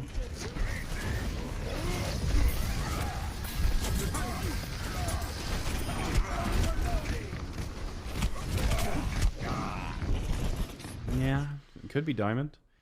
Let's look at user error from this same little segment. Do you want a bandage? Do you want a bandage? Do you want a bandage for that? Okay. Does see the Widowmaker. Shooting it from that distance isn't going to be doing much. Eats the orb, that's fine. Micros, a little bit late on reacting to the Winston as well. Didn't really even see him. And from that distance, it's like your defense matrix on the Widowmaker isn't going to be doing anything. And your opponents, or your teammates should be more utilizing cover. So you're not trying to take space, you're just like no high ground, not trying to prevent the Winston from being up there. And really attacking targets that you have really no help. Like there's zero chance of you actually being able to kill a Reaper when he's got a Lucio and a Moira there. So I'm still pretty confident. I'm way more confident that Lux is our GM from the side, because if we look at Lux here from the side of Do you want a bandage for that? these guys. Yeah, good. He's already contesting the window, responds to the actual monkey, looking for another target on the right click, transferring Harmony Orb. Yeah, it's very clear that Lux is the best player on Team 1. Like, not even a challenge. Okay. And how much time do I have left? 45 seconds. Oh, I need to decide between... Like, let's look at Hidden again. Oh god, please. Round 2. Capture. Do you want a bandage for that? Grapple. Yeah, I'm pretty confident in this. Look at that crosshair positioning. Yeah, even if you miss, like the miss and then the immediately hide afterwards. Flying for those targets. Yeah. Okay, and then let's look at how... Got 17 seconds left. Let's just play and try and spot from Capybara or Punky. Where's Capybara? Capybara's playing there. He's not getting... Like, he could be getting more value. And where's Punky? Punky's in the back line. Okay, so as I run out of time here, 3, 2, 1, I'm pretty confident in my guesses. I'm going to say Lux and Hidden are the GMs. And in addition to that, I'm also going to predict Error 418 is Platinum, and Punky and Capybara are Diamond. Those are my guesses. Okay, show us the answers.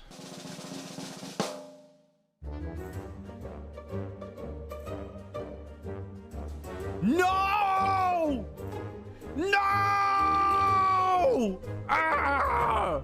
Ah! I have been defeated. It's always the Platinum Widows, isn't it? He's Diamond, but you know, I'm just gonna be bitter about this.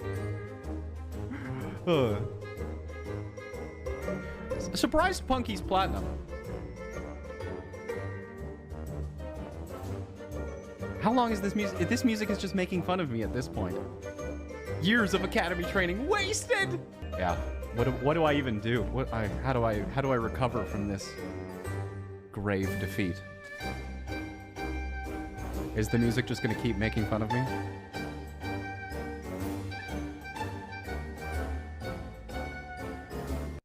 Does it just keep going? The music is very insulting. Yep. Okay. Okay, it was literally just the entire song to make fun of me.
Just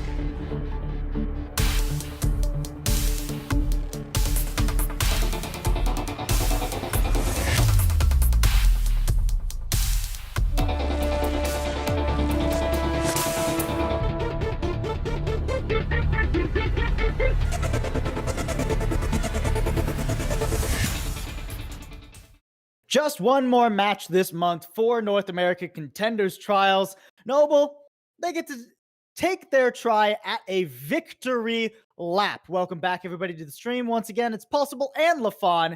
We're jumping right into Noble versus Triumph. Triumph, bottom of the table right now, have not won a match this week.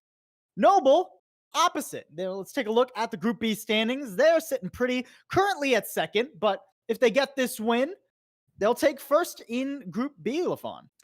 Right, and I mean, this is going to be, for one team, it's a maintenance game, right? This is just making sure that you keep the rust off as you exit trials. For the other, you're playing for pride, and you desperately need it. Triumph are not in good straits. Look, you don't want to exit trial with that 0, so they're hoping for that miracle run back for sure in terms of the gameplay performance. And I mean, Triumph has some talent on that roster. Talent we've covered for quite some time. As we take a look, I think the DPS line steps out to me, but across the board, Triumph are, I think a little bit performant-wise anyway, and not where they want to be. Yeah, they've had a rough week, right? And I really want to talk about their DPS, right? Valen and Buck, those are two pretty good players here in North America. But I mean, Noble, you can't count them out. I mean, they've shown up this week dominating. Keep in mind, this is the Noble, not that lost out in Open Division, but instead picked up what was Dark Mode NA, the runners-up of Open Division. So to see them succeed this week in Trials is certainly a great sign for this roster. Right, and I mean, these are players, speaking on Nobles, and that you've seen around NA for quite some time. These are not unknown names. It would be an odd thing to say that being the case, but we're looking to see if they step forward and how they perform in this matchup, because again, we do expect Noble to take this one. That's not really, I think, a bold prediction on my end, but it really does come down to how they step out in this match. And is it going to be just there can be an element when you've cemented your plays to like take things easy, whereas Triumph is going to try and come into this one aggressive, trying to take that, get rid of that 0 on their victory column. So I think the expectations are we going to see Noble taking it easy, or are they going to come in just as hungry as they were in day number 1? Well, and let's be honest, we'd like to see Noble come out full gas full gas in general, right? Floor, foot, pedal, my brain just exploded, LaFon. Oh my word. But thankfully, I gotta listen to the ramblings of my brain anymore. We're gonna be heading into map number 1 pretty quick here, and it is gonna be Busan, as with all of our teams across both groups today. Starting out on Busan, downtown is the first look. In our first series here in Group B, we saw some varied looks, LaFon, throughout Busan, and just in general, I'd be surprised if we saw more double sniper. Yeah, I mean, teams have been willing to run double sniper to some effect, some better than others, certainly. And would I be shocked if we saw it? No. Do I expect to see it? Also, no. I mean, I think the question here is, are we going to see more dive, or are we going to see the Roadhog step in? Because I think that has been really the differentiating factor between teams, right? We talked to Noctis at the end of his match on stream just before this, and he mentioned, as have a couple of players actually across both EU and NA, that it really is map dependent, but also stylistically dependent. So it's, if you feel you can get away with running the Roadhog, then teams have been willing to do that. Yeah. And it seems like already, LaFon, we're not going to get one, but both of those conflicting styles. The Roadhog coming out for Triumph, whereas Noble, they are rolling out on dive with the Reaper, too. Seeker bringing out that tank buster. Nitch is going to have to be careful how he plays this one off, too. If he gets caught, it's going to be bad for him. Already the dive coming in from Noble, and they execute Triumph before they can even see the objective. Yeah, this was really more of a, I would say, a counter dive than anything else. They waited for the engage to come in from off and then hit the hack onto Nitch, who is going to switch, of course, to the Tifa now, and then switches back. And then back again. We got some musical tanks here for Triumph right now. They are going to swap it all up. Buck going to come out on the Pharaoh. This is a good pick for him and a good pick in general. There's no hit scan to contest him. Here's the one thing, though. Petal's going to have the EMP shortly, 50%. It's going to farm up fairly quickly, so that's going to be the first real EMP to turn, or first real ultimate to turn the tides of this map. Ooh, Nitch avoids the hack, though. Is going to be able to get away at least momentarily, so... No, not forever, though. Mudkip finds that one. Gotta wonder how Nitch dies, too. The Lucio, who's so far from his team. Pocket onto Seeker, too. Seeker's going to be fine. Triumph struggling to make a dent thus far. Really feels like Triumph are unsure of how they want to execute, right? Look how timidly they're playing. They don't really want to take an engage ever. And sure, they're playing off Buck's ability to spam out, but you need to force the issue at some point. And I mean, maybe now you give the nano boost to the Pharah and send him over top, but again, the EMP is setting up here to deny any entry. In goes the translocator, out comes the EMP, and down goes the Diva. He's picked, but only one pick, and Buck actually does get that nano. Can still do a lot of damage here. Needs to find some squishy target to jump onto, though. Off will get res, so back to a 6v6. Fair and Fear just keeping Triumph at bay, and Nitch once again is going to be eliminated there on that Wrecking Ball. Fair and Fear barely getting out of that one. Buck trying to harass the enemy main tank. Great hack from Petal, sends Buck down onto the objective. Somebody's got to actually take him out, though, and it doesn't seem like that's going to be happening. Both tanks now gone for Noble. Desperation, Death Blossom coming on out. Ooh, and a beautiful dodge on that self-destruct with the Wraith Form. Seeker locks down this objective. Oh, Valen. Oh, what a tough place to be. And that's it. That's the round. Nobody even gets there for the overtime, and 100-0 on round one. Man, Triumph just... They never really wanted to go. They never really wanted to press the go button. And then when they did, it was timidly and half-heartedly. And as a result, it ended up just being ineffective, right? We saw, you know, it was a one-on-one setup, and if you have control of the objective, then you're just gonna continue to take those one-on-ones because you can take the trades, and you're gonna favor out eventually. So, just a strange approach from Triumph. Really, really, really strange. I'm hoping, for a little bit more aggression from them here in the second round as we get set for Mecha Base, but that was, in all honesty, a slow approach from Triumph that Noble just abused. You'd hope that this lends itself a little bit better to Triumph, right? They wanted to run that Roadhog. Now we're going to be working with Mecha Base, much more brawly. Nitch can look for those hooks, right? And it's much more flat ground. So this dive is going to be harder to execute until the objective is online. Seeker over the top already. Finds some damage on Valen, but won't get that pick. So Wraith Form has to get him out of there. Dodges the hook around the corner, though. Now Nitch doesn't have that fight-winning cooldown. Buck is going to get eliminated. Noble dancing around Triumph right now. Hardly a scratch on this team. They'll lose the mech, sure, but they'll take the fight. We need to be seeing more. If you're going to run the Roadhog, those hooks need to find value. It's as simple as that. There is no real ability. If you don't have the one-shots, then the Hog is useless. And right now, that's been an ineffective approach from Triumph. So Nitch needs to really step up here. Hack comes in onto Odd, so no defense matrix to deny should Nitch land the hook. Looking at Off, too. Nearly has that Graviton Surge online. Coalescence, gonna get Triumph out the door. Stick, not quite there from Petal, and Petal's actually gonna get hacked in the back by Valen, but still wins the 1v1. No blinks needed. Grav is out, but you gotta get picked through into self-destruct. Keeps Triumph at bay for a little bit, but not necessarily long enough. Two are down here for Noble. Seeker doesn't have the Wraith Form anymore. He's just getting juggled there. Teleports out of danger, actually. Keeps himself alive, and Off goes down. Triumph have gotten themselves to the objective, and they'll get this flip, but this is dicey. This is not done yet. Oh. Woo! Sound Barrier does get wiped away by the EMP from Valen, and Buck will finally get this fight decided in Triumph's favor. That was very close cutting there, but Triumph will get some percentage.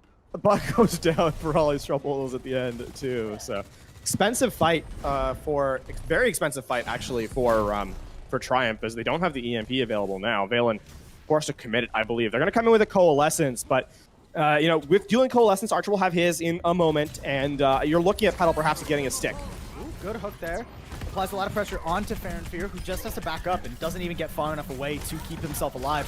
Main tank already gone, unless Nitch overextends there. He's going to be okay.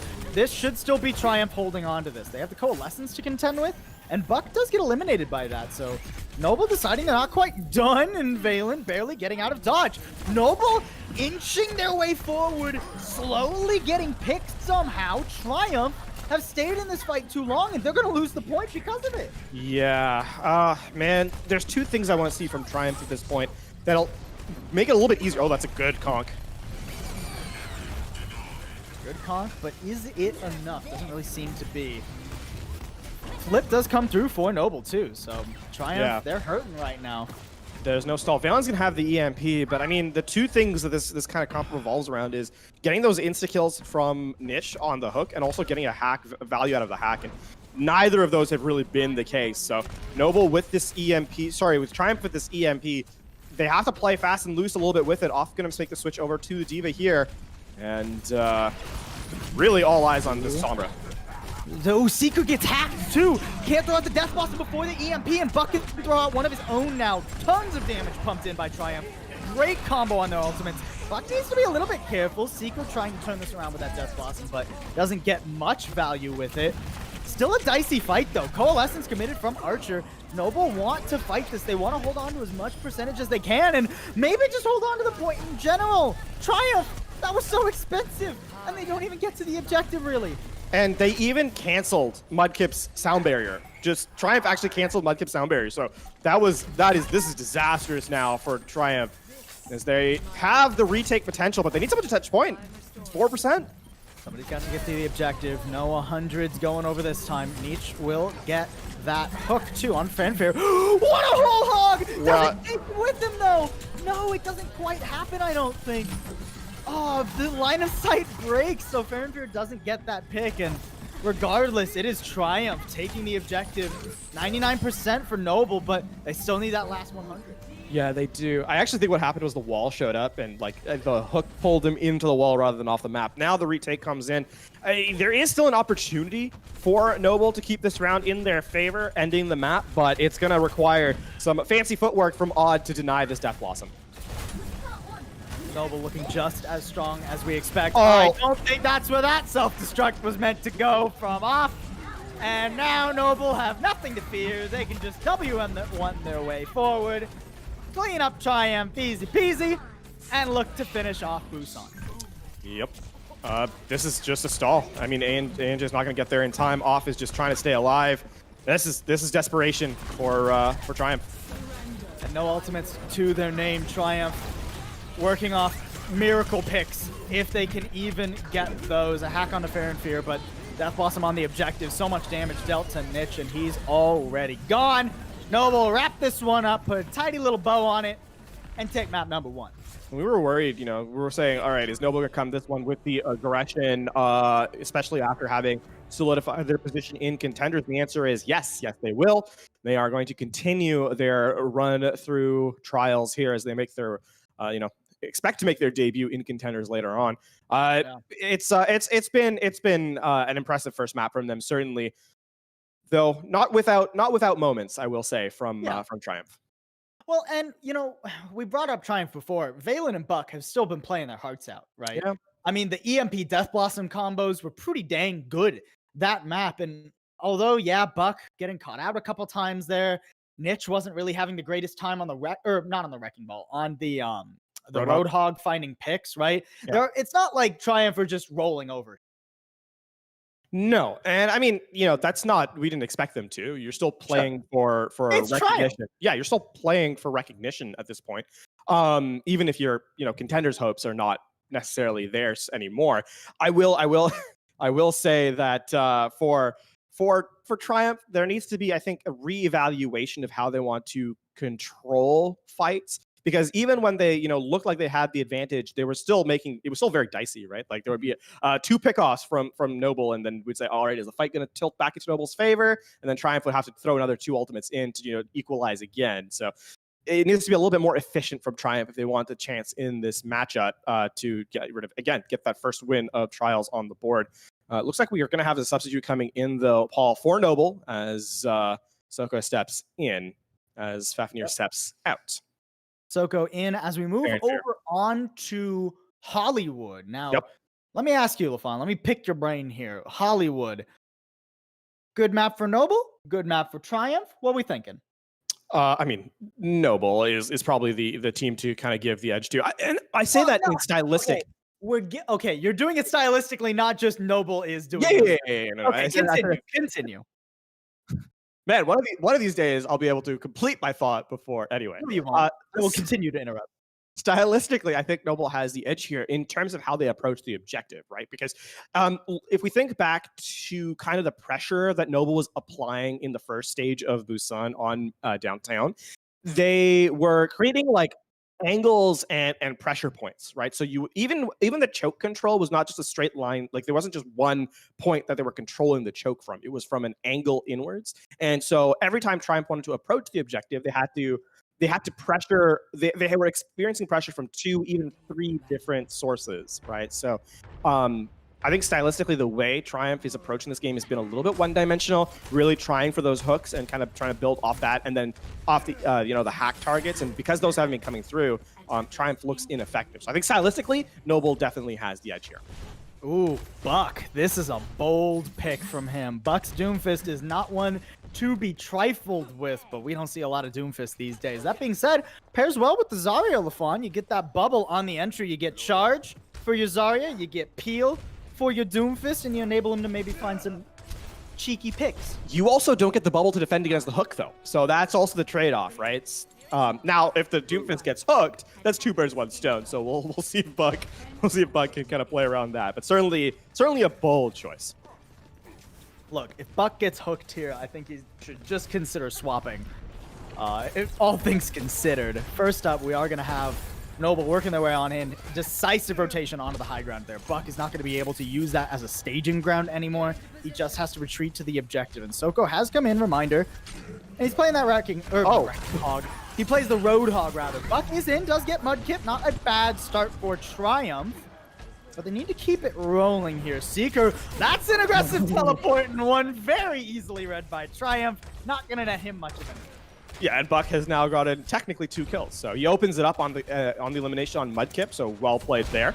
And played really safely, actually, is the important thing. He is not the focus of this point. He is more of a threat from an angle should it come in, right? So you not only do you have to dodge Valen's headshots because they're being damage boosted by NJ, but you also have to dodge the hook. And then on top of that, Buck's punch. So there's multiple threats now from Triumph, which they were lacking in map number 1. Ooh, Buck is glad he's got a Zarya on his team for that one. Didn't expect the whole team to come around that corner. No, again, I thought I heard self-destruct, but I did not. Coalescence coming in. Petal already gone, though, so not too much gained out of that. Some point presence here for Noble, but they need to connect this into a tick, and with the bubble onto off there after he gets hooked, he's going to be fine to contest this objective. Not a tick taken yet for Noble. Is this Doomfist? Buck is making it work. Yeah, the only time he's been eliminated now is like after the fight has well and truly commenced. He's gonna get resurrected right back into things. So is it time to see an adaptation perhaps from Noble? Ideally you'd want to make it around this point because you're about 2 fights away from that last fight situation. And looking at what's on the table here, if Off can land this Graviton Surge, you're expecting a fight win for Triumph. So Odd has to play a little bit fast and loose with his DM to try and deny this Graviton Surge. Just gonna be waiting. Ooh, what a shot from Valen. That's the push done and dusted, folks, more than likely. Although, a whole hog coming on out. Not quite done yet. Noble keeping themselves in this round. And they've actually gotten themselves onto the objective. Bob is just barely off the point, so 1 tick will be taken, and it's just Valen in the back, not getting much done. Seeker's solo Death Blossoms Valen. Oh no. That's what we call a bit of a styling. Either that or he's just terrified of Valen, one or the other. Now into this next engagement, though. With Noble unlocking the objective and starting to take positioning, if Petal can land a Pulse Bomb and deny the setup, then, Noble are looking pretty healthy. But Graviton Surge, still on the board. That win condition is still available. Petal going into the back line, like you say. Noble not able to wrestle the high ground away from Triumph just yet.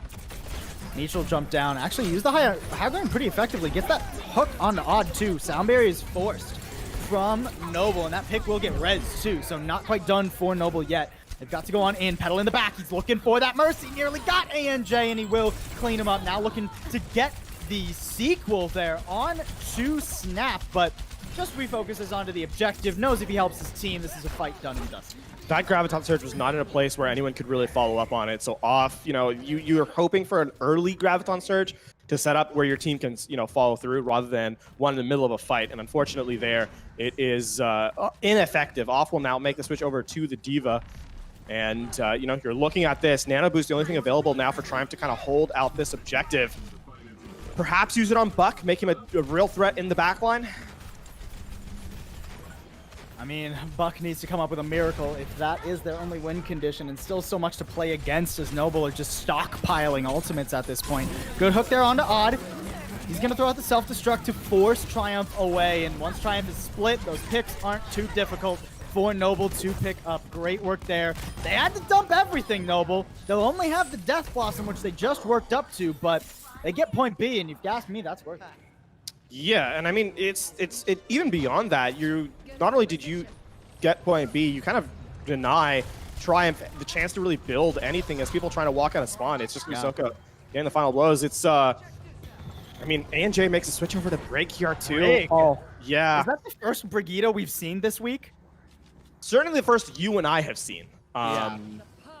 Keep in mind, Brig has been nerfed, so if I'm not mistaken, that is 150 health, 50 armor now. So yes. Much squishier than she used to be. Roadhog from Soko, still very much potentially against her here. And this Death Blossom doesn't even need it. Secret doesn't even need the Death Blossom. Oh, and beautiful timing too. He's gonna throw out the Death Blossom just for fun at the end of that fight. But man, Noble is just having a field day. Man, remember when Brig was a raid boss and could 1v6 to the squishy character she is now? It's the times we live in, LaFon. The times we live in. We haven't seen first competitive play in a very long time. There is a recontest available now with the Bob, actually, from Valen. So there is still tools here for Triumph to kind of build out time. But they need to get out of spawn to execute, and Petal pulling so much aggro off the high ground. Sound barriers available for Mudkip too, so as soon as Noble start feeling pressure, you can expect those shields coming on out. There's the Bob thrown on in. Noble, honestly, just peeling away from it. They know they have the time. They just take Bob out and then systematically destroy the rest of Triumph. A beautiful stick. Petal recalls into the Pulse Bomb, but his job is done. He did what he needed to.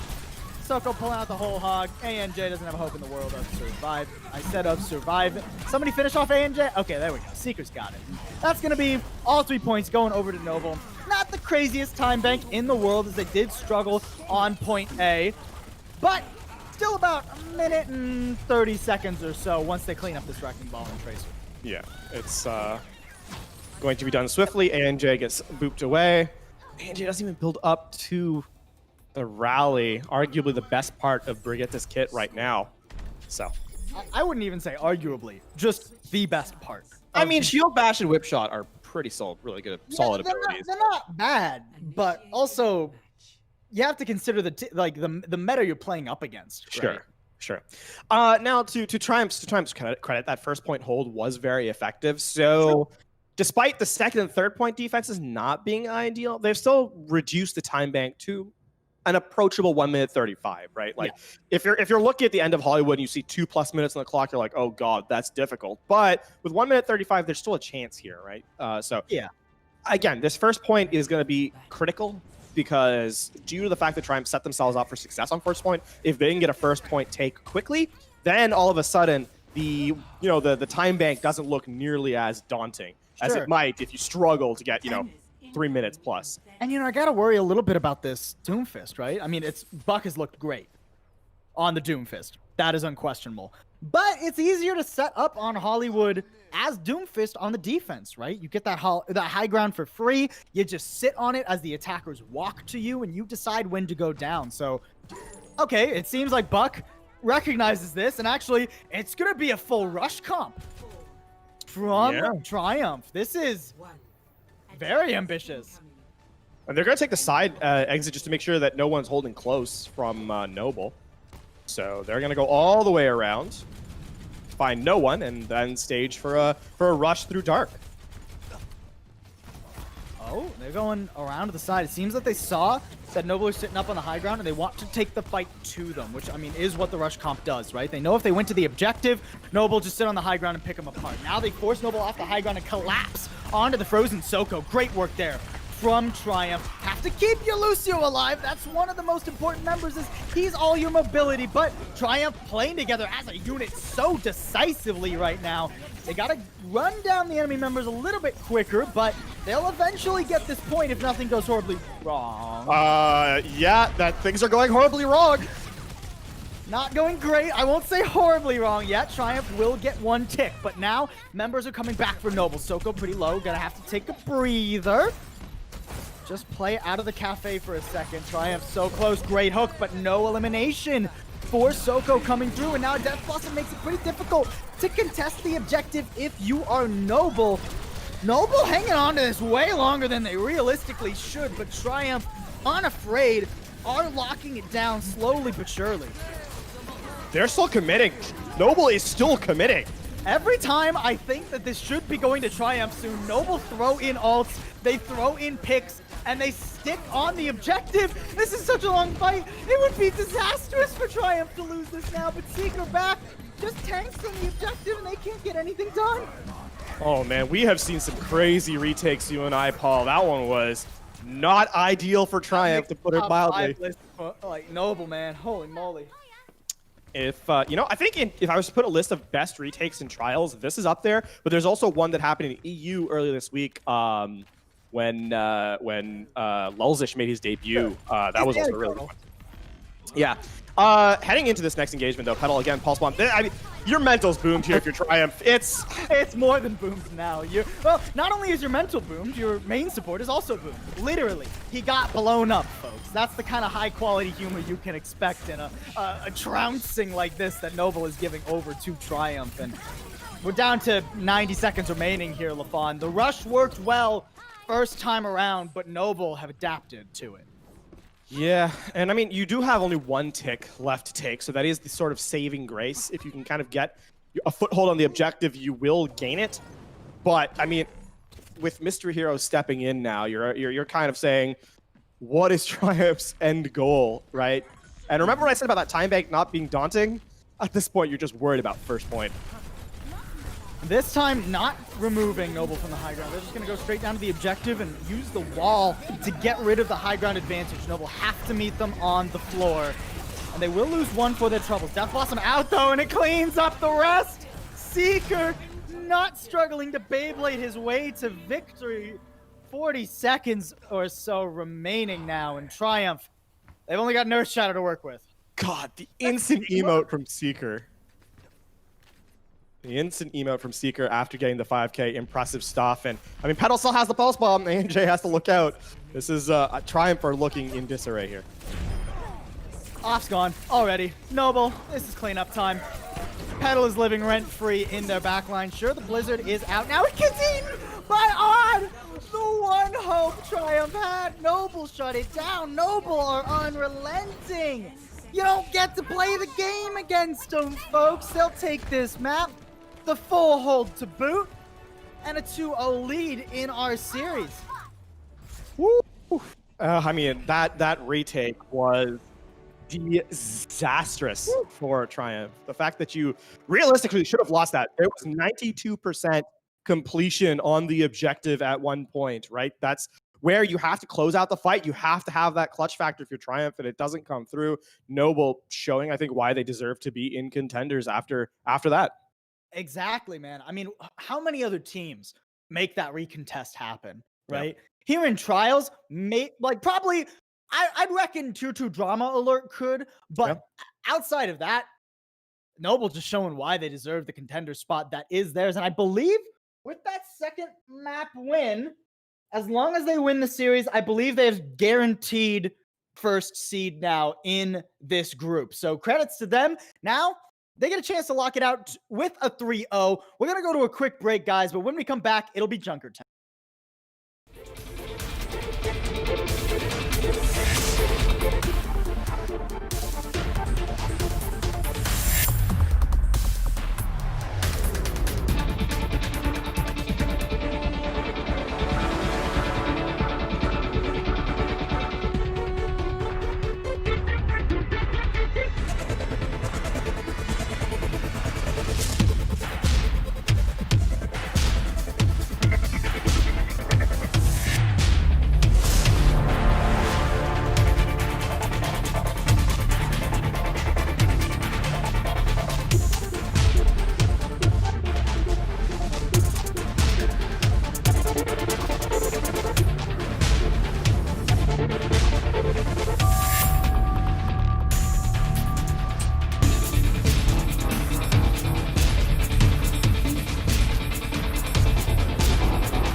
Welcome back, y'all. Noble, as expected from our probable #1 seed here in Group B, thus far have been dominant over Triumph. Hollywood was very, very good for Noble.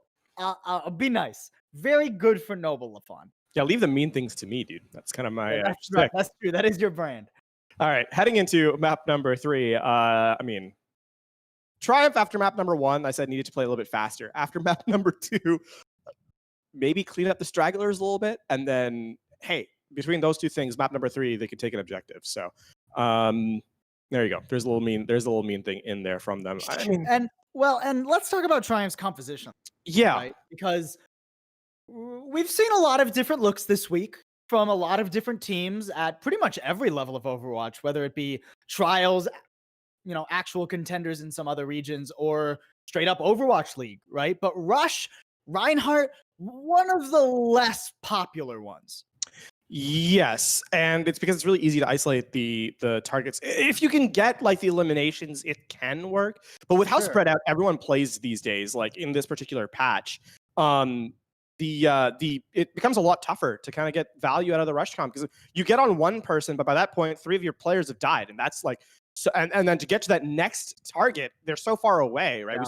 We saw on that retake on Hollywood from Noble, like look where everyone was playing. There was only 2 players really close to each other on Noble's side. Meanwhile, Triumph is all clumped up together. So suddenly AoE gets a lot of value against you. So I think, yeah, can Rush work? Yes, but it needs clean execution, and at times if you take your foot off the gas pedal, you're just going to end up losing out, which is what happened to Triumph on their point A attempt.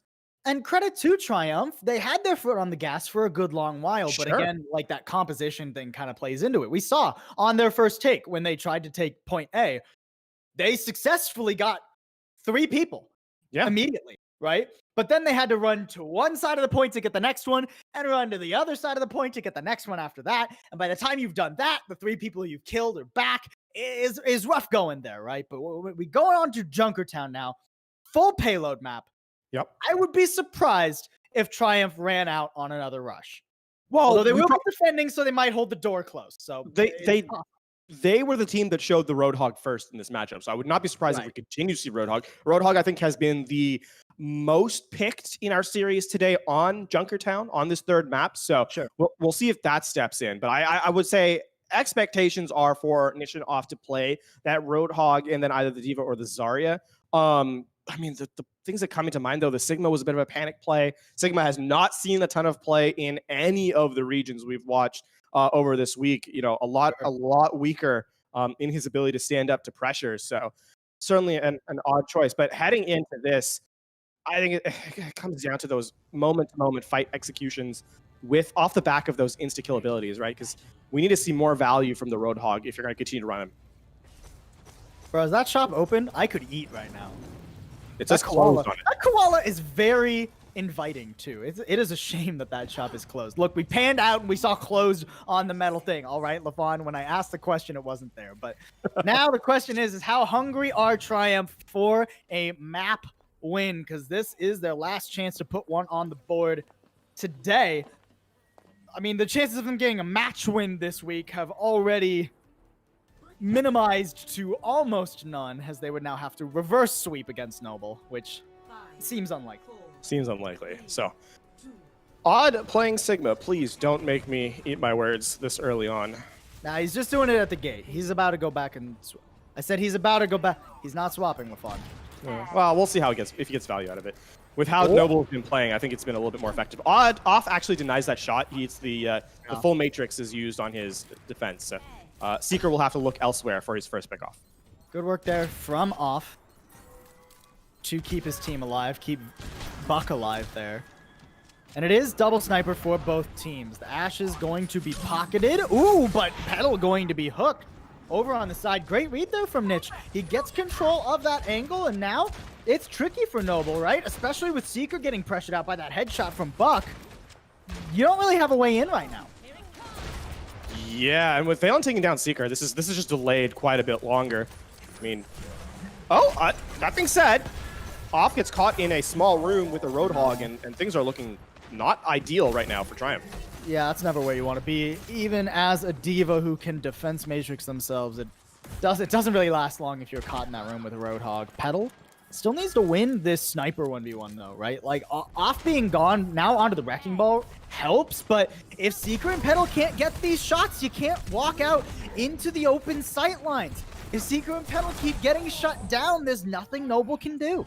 And I will say, in this sniper matchup, at least early on with a sample size of 1.5 minutes, it feels like Triumph feels more comfortable in the sniper duel. Seeker's not taking aggressive angles. He's going for body shots on tanks mostly, and Petal is only at 45% ult charge. So that's a tough place to be for Ashe, especially with the dynamite. Buck's got that Bob online too, so even if Triumph start losing control of the objective, just chuck Bob over there. He'll zone everything. It's a shieldless meta, folks. Although Petal gonna force the resurrection. Mudkip, buddy, you had transcendence too. I can only assume he was knocked off by the Wrecking Ball. You have to assume he was knocked off and then tried to walk back on and then slid down, right? Regardless, Noble are still doing all right. Whole Hog is going to claim both tanks, but you still do have Valen peeking his head out up top, getting some headshots himself. Odd is going to try and zone him off with that shield. Can anyone get back to the cut-2 contest? Because if so, this is still very winnable for Triumph. Yeah, and Valen trades away body shots so he can take another aggressive angle. Valen's actually been doing a great job of shutting down pressure here on the defense. Now, Valen is being a monster right now. And this is what we were talking about. Buck's good too. Late transcendence from Mudkip now that he's back. Ain't gonna save anyone. Not even Odd on the objective. A couple kills over in the alley. One will get rezzed though, so you're still looking fine if you're Triumph. Yeah, it's Snap who comes back. Valen just takes another head off, and Valen is woken up. He's a nut, dude. He's a nut. And this is what we were talking about. Him and Buck. I was trying to say that earlier. They are such good DPS players. You love to see him pop. Yes. Up. Valen. Bro, let Seeker play the game, Valen. Come on, man. Now Buck's out. He's at the Tracer now instead of the double sniper. So Valen has a little bit more work cut out for him, but Valen stepping up to the task regardless, gets both tanks, and now there's nothing Noble can do. They're down to 28 seconds. Yeah, this is, realistically, it has been Valen taking the reins and just saying, come to me, I am the carry here. We're going to see some switches come in. It's going to be dive now, I believe, from Noble. Soko going to stay on the Roadhog, but otherwise it's going to be a faster moving composition. You're walking into the Inversight with the last 10 seconds. Valen can shut it down with a good shot here. Ooh, just one headshot onto somebody who matters here. He's set up, knows the Widow comes around and wins that fight against Seeker yet again. Now on the objective, it is Triumph reigning supreme. Valen will get taken out in the back, and a stick does come through from Buck. Takes out Soko there with the help of Odd and Noble. They're gonna get full held. Wow. Dude, sometimes the Widow comes to play, and what can you do, you know? Valen came to play, and credit to the rest of his team for creating space for him to take those passive angles. Oh, yeah. If you notice when he was kind of standing, taking those sniper shots, he was always protected from one angle, being able to play extremely passively and then funnel Noble into his sights one-on-one. So he was never taking, you know, it's a dangerous proposition for a Widowmaker to take that 2-on-1. And if you watch the best Widowmakers in Overwatch League even, you'll notice they don't take duels that they cannot for sure win. I mean, they're insane, and when you need them to take those insane duels, they will take them. But they will try and make things as easy for themselves as possible. First, Valen did just that, and then when it mattered most, hit the shots that needed to count. So credit to Valen, credit to Triumph for making his life easier, and have now set themselves up for a possible map take here. They just have to capture first. And you know what? We've been tough on Triumph today. I'm going to switch some of the meanness over to Noble, if you will. I'm a little bit surprised they didn't switch up the composition, right? When Seeker and Petal were so clearly getting outclassed in the sniper duels by Buck and Valen, right? Why not go to like a dive or something? Just get on top of Valen and deal with them. Yeah, that is a strategic, you know, misstep. If you literally cannot take the fight, then perhaps, you know, reapproach the question. And that's something that if Noble loses this map, they're going to have to contend with, certainly. Well, Noble, they're going to take this fight early, which does make good deal of sense, right? You want as many fights as possible. Holy moly, Soko, you're a nut, man. All right, on the Roadhog. Maybe this is why they didn't go to dive, because Soko is normally so good with this Roadhog, and a pick like that means that you can kind of sit here for a while. Although, Odd losing the D.Va mech, that's a lot of damage mitigation gone for Noble, and they need to stall as much time as they can here early because they don't have a lot of progress to work with. Yeah, Valen actually manages to switch over to the Tracer, and they help clean up. So this is a tough place. I mean, here you're looking at this next fight. There's nothing on the board for Noble whatsoever. Buck's gonna have the Bob. Niche is gonna have the whole hog. You're looking at this. If you can get a hook, if you can get a one shot from Buck, you're looking pretty good at closing out this map with plenty of time remaining. Oh, and Bob is such a good ultimate these days in this meta, right? There's no shields. You can't hide behind anything except natural cover. Soko gets another hook, but good defense matrix peel there. Or actually, no, it wasn't defense matrix. Soko just missed the shot there onto Buck. Wasn't able to connect. Odd getting caught out once again on the D.Va, on the cart this time around. Triumph just sticking to the point. Say, hey, you know what? Come to us. We'll fight you right here. And as we do, we'll take you out one by one. Even Coalescence from Archer isn't enough to keep them up, and a Transcendence heals so much more than Coalescence in general. This cart has been turtling its way toward the box of victory. I guess it's white, not gold, but whatever color it may be, Triumph are on their way to meet it. They're not going to go quietly into that good night, Lafon. Just desperation staggers from Noble right now, but it's looking like Triumph are going to take this map. Yeah, they're going to take this map. There's no one to even really get there, and if they do, they're walking into a minefield. That's it. Triumph. Damn. Hey. All right, Triumph, I see you. That's clean. That is real As clean. clean as it can be, Lafon, realistically speaking. I mean, I have a hard time giving Triumph a hard time on that map, right? No, I mean, damn. That was really impressive. It starts off with brilliant play from the sniping defense, first of all, right? To put yourself in a position to have that easy attack, then yes, clearly. But, you know, the adaptation when you see them holding close to take the fight, not only does Triumph lose the first pick as soon as the gates open on their offense, but not only do they win that fight, but on top of that, they have more ult charge at the end of it than Noble did. So you come back on the retake, even when Noble tries to approach, they're approaching at an extreme deficit, and Triumph used their superior economy to just close out the map. Really well played. And it is worth noting, right? Holding at the enemy spawn doors is pretty difficult when Roadhog is meta, right? Because you don't even need to swap off to the Roadhog to just get one hook, one pick to open up the spawn room doors, right? And that's exactly what happened there. The one hook onto Odd shuts down the D.Va, gets rid of any peel, and then Triumph just rolls over from there. Now we're going to go on to Volskaya, Lafon, Volskaya Industries, and this is still a pretty good map for snipers.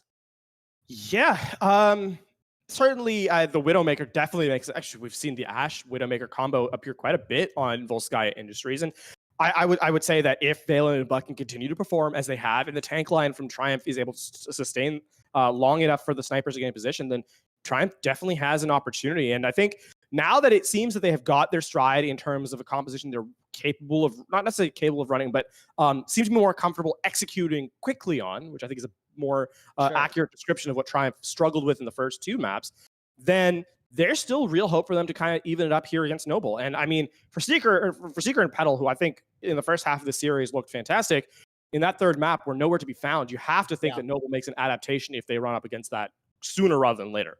And it is worth noting, technically speaking, Triumph can still play a type of spoiler here to Noble. Now, Noble is confirmed for making it into contenders, so they don't have that to worry about. But if Noble somehow lost this series, they would not get first place in Group B. That would go over instead to Slept On. So Triumph still have some to play for and can still get their first win here, as unlikely as it still kind of seems.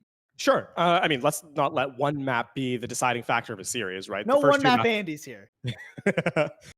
I mean, Triumph still may have that moniker applied to them. But yeah, the first half of the series was definitely very one-sided. Noble was in control, both literally and figuratively. And in map number 3, it seemed like a lack of adaptation is what really struck Noble more than anything else. And we're going to see if that leads into more here in map number 4. Mm-hmm. But for Triumph, at least, they're certainly hoping that's the case. Let's see what Triumph choose to defend with. Unsurprisingly, it is the snipers. Don't fix what ain't broke, LaFawn. If Valen and Buck were popping off on Widow and Ashe, why would you ever put them on something else? Well, because the tracer was pretty good look too from I Valen. mean, yeah, Buck also had a good tracer. But I think the tank line here is actually the more interesting thing. They're playing a hyper-mobile composition here with Niche on the Wrecking Ball. And this feels like an adaptation of the Hanzo Widowmaker composition, the double sniper composition we saw at times. Sure. Niche is playing basically solo, though. I would not expect Off to play in the same realm that he is. So we'll see if he's able to play if he's got that aspect of survivability on the Wrecking Ball. Certainly the most important part, I think, of a Wrecking Ball's playstyle these days. You'd certainly like Off to play back more and make sure he's peeling for his team, especially considering that we do have characters like Tracer, right, that Petal will be rocking here. So if Petal gets into the back, you have the real issue potentially of Petal just fragging out on one of the vulnerable 200 health members that there are many of for Triumph right now. A quick rotation into the Mega Health Pack room there. Petal not going to get much done. Completely solo there. Has to recall out rather early. Valen on an interesting angle here. He's gone onto the low ground. Got to be careful of the hook! And Soko's going to shut him down. Valen, you could see he thought about it just a second too late and was going to go for that grapple, but Soko locks him down. Not quite cut and dry for Noble yet, but Soko 2 hooks in a row onto both snipers. He is done with the shenanigans of Junkertown. Noble will get point A. You can see immediately Valen switches off to the Sombra, trying to make life more difficult for the vulnerable members of Noble. But I mean, that was so close, man. It was the flip of a coin at certain points. If that hook was like a half millimeter shorter, maybe that hold looks a little bit different. That being said, now on the reset, Odd is still out of mech, so they're waiting for that. It's going to come through here. He's got it. Yeah, he's got it. If Soko can continue to play spoiler with these hooks, then I think there's still an opportunity here, especially with only Buck having an ultimate this early on. Also, yeah, Soko's Off nearly just got a switch whole hog modes. of his own. He's going so far back there. It just running into the back line. Defense Matrix barely keeping ANJ alive. What a beautiful post bomb. Petal grabs 2 there with that sticky grenade, and no issues for Noble. They said, yeah, we had a hiccup on Junkertown, but Volskaya is ours. Also, I believe Off and Niche switched tank roles here. They So did. they lost whatever ult charge they had to go to the same tanks they were playing. Buck now on that Doomfist, once again going for those Hail Marys. He'll drop onto the low ground, slap onto Soko, but no elimination to be found. It's just going to lose that mech. Sound barrier out. Noble want to put a pin in this as quickly as they can. Self-destruct out on the objective too. Somebody needs to tank this, but both tanks go for it instead. And that's a huge time bank for Noble now. Yeah, man, Valen switches to Sombra for 1 life, already at 93% ult charge.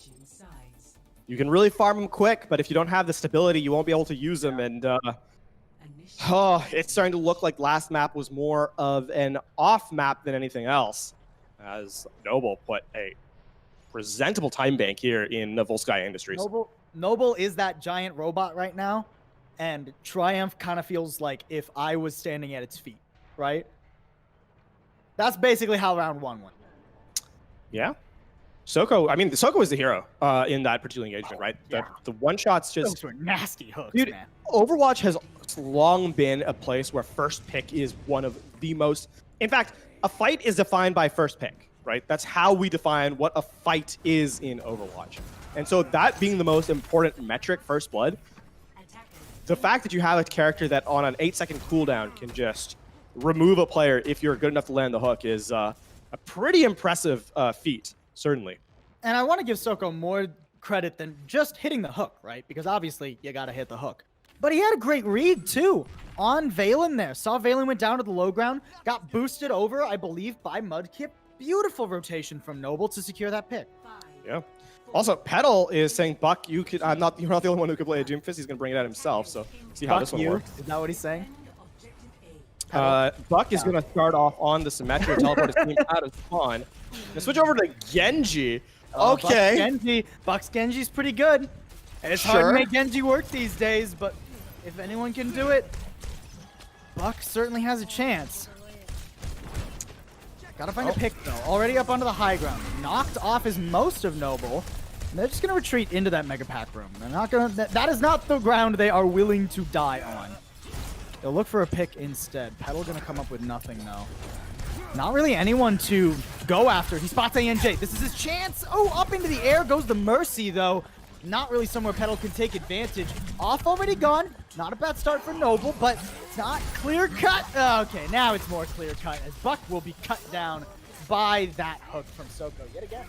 Someone we haven't highlighted a lot of is Mudkip, who has been on a permanent flank, it feels like, but also with his team when he needs to be, and somehow finds the backline, takes down Snap, and then speeds his tanks back in play. So Mudkip has really been in a really good position on the Lucio. Buck does already have that blade though. Valen with the EMP too. Oh man, it's been a while since I saw an EMP blade, LaFawn. Are we gonna get the EMP Nano Blade? No, that's the question. Well, Snap's kind of far from the Nano right? So it depends on how quickly you want to pull the trigger. And NJ goes down too. It's an even trade. There goes the EMP. It's on out and there's the blade. Cut him down. Buck getting both supports there. As long as Petal is actually eliminated, this is still a winnable fight, but Soko isn't quite done yet. He's got a lot of health. He'll take a breather too, so he can sit on the objective for a good long while and keep Triumph off with the whole hog. Valen uses the translocator to get away. Ooh, good hack. Okay. Good hack. That should be it. It's going to be a couple stragglers coming in from Noble now. Seeker does just pop ANJ. Why did I bother? Why did I bother trying to call a fight against Noble right now, LaFawn? Seeker's going to get hacked, and Nano comes down onto Niche, so he is going to be quite the monkey to contend with, and a Fade is not going to get Archer away. So now, okay, can I finally call a fight, guys? Is that allowed? Buck still has the Meteor Strike. He's still looking to contest. All right, he's shut down. I'm confident now that Triumph will take his first point. It only took a lot. Yeah. I mean, yeah, it's tough. Sorry. We got a quick pause. This is our third pause of the day, right? Yeah, some tech issues. It happens. Online It does. play.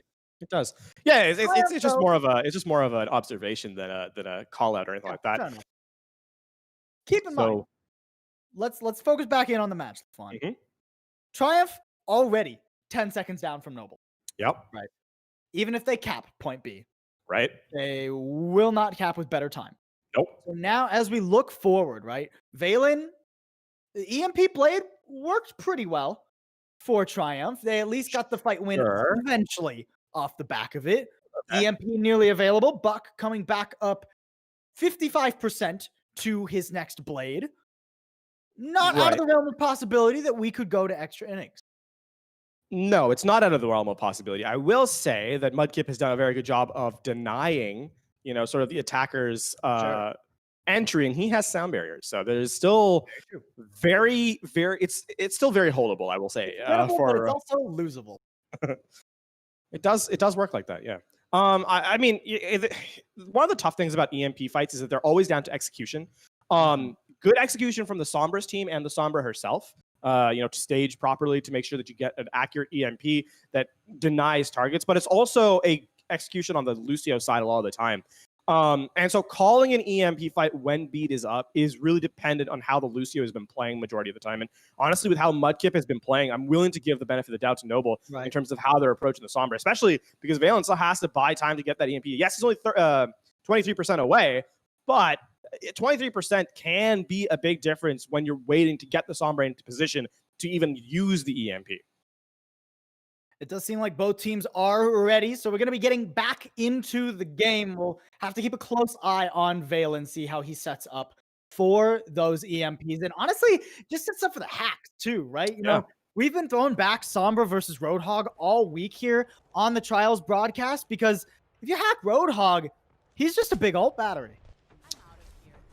That is certainly the truth. I'm coming into this again. Valen's gonna have the EMP here, but 90. There it is. Okay, so keep an eye out on the interaction between Mudkip. Mudkip is in the back with Odd.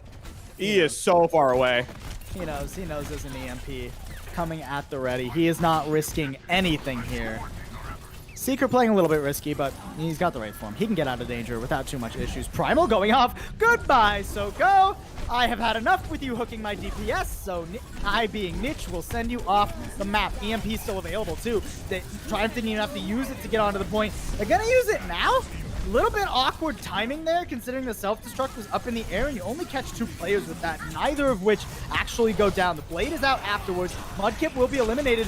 Death Blossom coming out. Buck just goes to face check it with the blade. Has to deflect to keep himself alive. 1 tick has been taken for Triumph, but it doesn't seem like they're going to get much more than that. Ooh, you're going to want that EMP back. That was one that you need to close out the remainder of the fight, especially with such a good start from the Primal Rage from Niche, right? So I mean, there's going to be a switch in. Buck is going to get off the Genji, go to the Ashe, but that is going to be a desperate attempt to get back to the same level of control that you had in terms of ult economy. If you are Triumph, off going to make another switch to Zarya. So this is going to be more along the lines of that Winston taking aggression off the bubble and then trying to create space that way, but it's certainly going to be a much taller order against the Reaper. Winston taking a lot of aggression there as Soko just brings him to him with that meat hook. And if Soko finds anyone else, I mean, that's the fight done and dusted, right? And he's been so consistent at that. A blind dynamite into the room, but nobody is waiting there. Seeker still takes a good bit of damage. He'll have to retreat. Noble playing back. They don't want to get too aggressive, especially considering that Niche did have that nano on him. Pretty even, though. With off going down, you need to clean this up now if you're going to win this fight as Triumph, and there's no cleanup to be found. This is just going to be a reset, despite a nice headshot there from Buck. Yeah, these are just trash kills, I guess is probably the way of saying it. They look cool, but they don't mean anything. Yeah. Buck has the Bob, so it doesn't even build ult charge. This next fight, though, I think is the fight that you need to win if you are Triumph, if you want a hope of this series. Because, A, you've got the EMP. Mudkip does not quite have the sound barrier online. It's going to be a close race, but if you lose this fight, you're just going to have no time in the time bank and you lose anyway. So this needs to be the fight you win if you're Triumph. Especially if they invest. He gets scouted! Oh, Valen gets scouted. He throws out the EMP regardless. It only catches tanks. Somebody's got to beam those meaty boys down, and it just doesn't happen. Off is the first person to lose mech. Odd will join him, but even with this Primal out from Niche, there's just nothing to be done. Niche can't even deal with Seeker how he wanted to. He just accidentally bats him toward his team, and Noble looking indomitable right now on this defense. They're going to go up and play toward this. Okay, they're leaving. No spawn camping today. Yeah, no Drama Alert Nation spawn tags here yet. I mean, the worst part about that is Valen did not even force the sound barrier, right? And this is now, you have to have a quick fight if you want to cap with time remaining, and this is your last fight of the map. I mean, Triumph are in disarray at this point. Yeah. It's feeling more than just like the last fight of the map, LaFawn. It's feeling like the last fight of Contenders Trials for Group B in general. Pulse Bomb does whiff from Petal. So one hazard dodged by Triumph. Still need to actually create an opening. With ANJ getting hooked, that is an opening for the other team. Noble feeling pretty good. Valen's got yet another EMP quick charge on those today. And they don't expect it. Sound barrier comes out. And only 2 players get hit wiped. And Mudkip actually, okay, he doesn't get away. He nearly got away there. Regardless, we're down to 10 seconds and Noble aren't struggling whatsoever. I'm not even sure somebody can get to the point to contest this. It's looking like no one will get there. Noble get there 3-1, their first seed in Group B, and their final win for the week of matches. Wow, I potato at the end there. It was almost a really good throw out, LaFawn, and I messed it up. We'll take them as they come, though, as, I mean, congrats to Noble for their victory here. Congrats to them on making Contenders.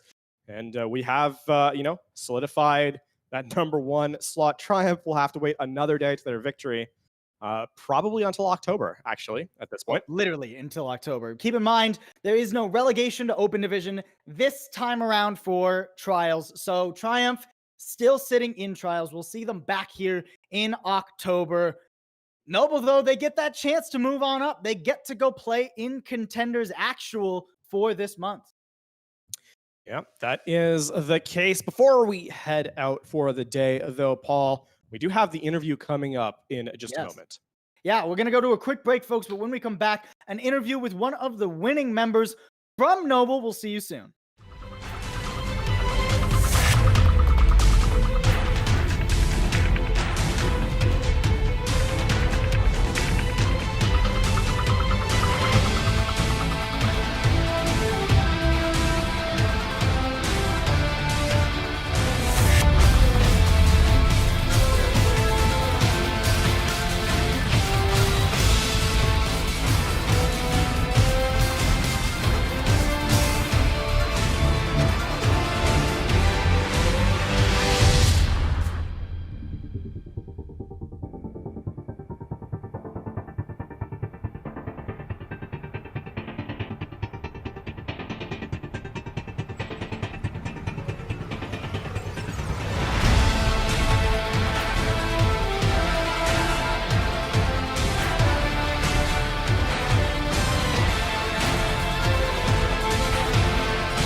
Welcome back, everybody. If you're just joining us, well, I got bad news. The week's pretty much over in terms of gameplay, but good news because we get an interview with one of the winners here of our last series of the week. Noble just kind of had a pretty darn good run against Triumph, I would say. And we've got Mudkip joining us. How you feeling, man? Oh, I'm feeling really good. This Yeah, is makes sense. Oh, sorry, go for it. it's a pretty nice revenge win, I would have to say. Revenge win. Always love to see those happening, right? And with this, you guys secure that first spot in your group, right? You beat out Slept On in map differential. So first place goes to you. Congratulations. Golf claps all around. Thank you. Give me a rundown actually, because we've been talking all week about sort of the meta and how it shaped up. By necessity, we had a new patch come in, so things have been topsy-turvy. You guys looked extremely dominant on the first two maps. Third, getting a little bit away from you. What was the thought process behind after that map? What kind of happened there to Noble? Third map, it was just our hitscan player Seeker. He was kind of having a bad map, I'd have to say, on the Widowmaker character. Wasn't hitting him many shots. Vaughn was kind of like just the better sniper. So after that, we kind of just like reset and just like played our game, and we won Volska because of that. Yeah. Well, I mean, you guys trounced every map that wasn't Junkertown, so kudos to you guys It is going to be you, Slept On, Team Doge, and Tier 2 Drama Alert Nation going up into contenders. Now, out of those 4 teams, is there anybody you're a little bit surprised made it up, or does that pretty much seem how you thought this week would go? That's pretty much like all the teams. Like tier 2 was like 100% gonna be there. Oh, yeah. I thought Doge was gonna be there as well. Our group was kind of like a little surprising because I didn't think that like Infamous or Malibu were like that good, and like I don't know how like they were like getting wins, but Slept On, yeah, they're a really good team, so it's no surprise that they made it as well. Sure. So your group was actually closer than you thought it would. Yeah. Interesting. All right. I guess next question for you. The obvious question is, you guys made it. What's next for your squad? Are you guys going to take the next couple of days off and then start preparing, or is it nose to the grindstone right away? Well, we're probably gonna take like a few days off to, just like reset, congratulate because like, make contenders. Yeah. But after sure. that, we will go back straight into the grind and with a lot of help. Oh yeah, big shout out to Cabby. Really big help with all the teams, like all the things that we, accomplished this week. Couldn't have done without him.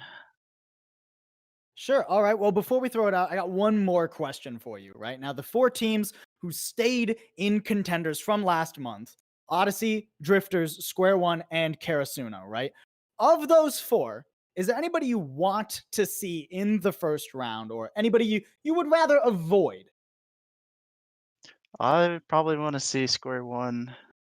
I really want to, yeah, fight them when they don't have a coach in. I think would go. That'd be pretty fun. Sure, fair enough. Alrighty. Well, thank you so much for joining us here, Mudkip. Congrats again on not only the win, but making it to contenders for the month of September. That's going to be it here, folks, for the Group B stream. Thank you so much for joining us. We'll be back next month. So make sure if you want to see more contenders trials, more ELO Hell events in general, follow ELO Hell events. There's a whole YouTube channel for it now. It's not hard. You know how YouTube works. There's a subscribe button and everything. So make sure you keep up to date on tier 2, and then I guess we'll just see you back in October for the next round of North American Contenders Trials.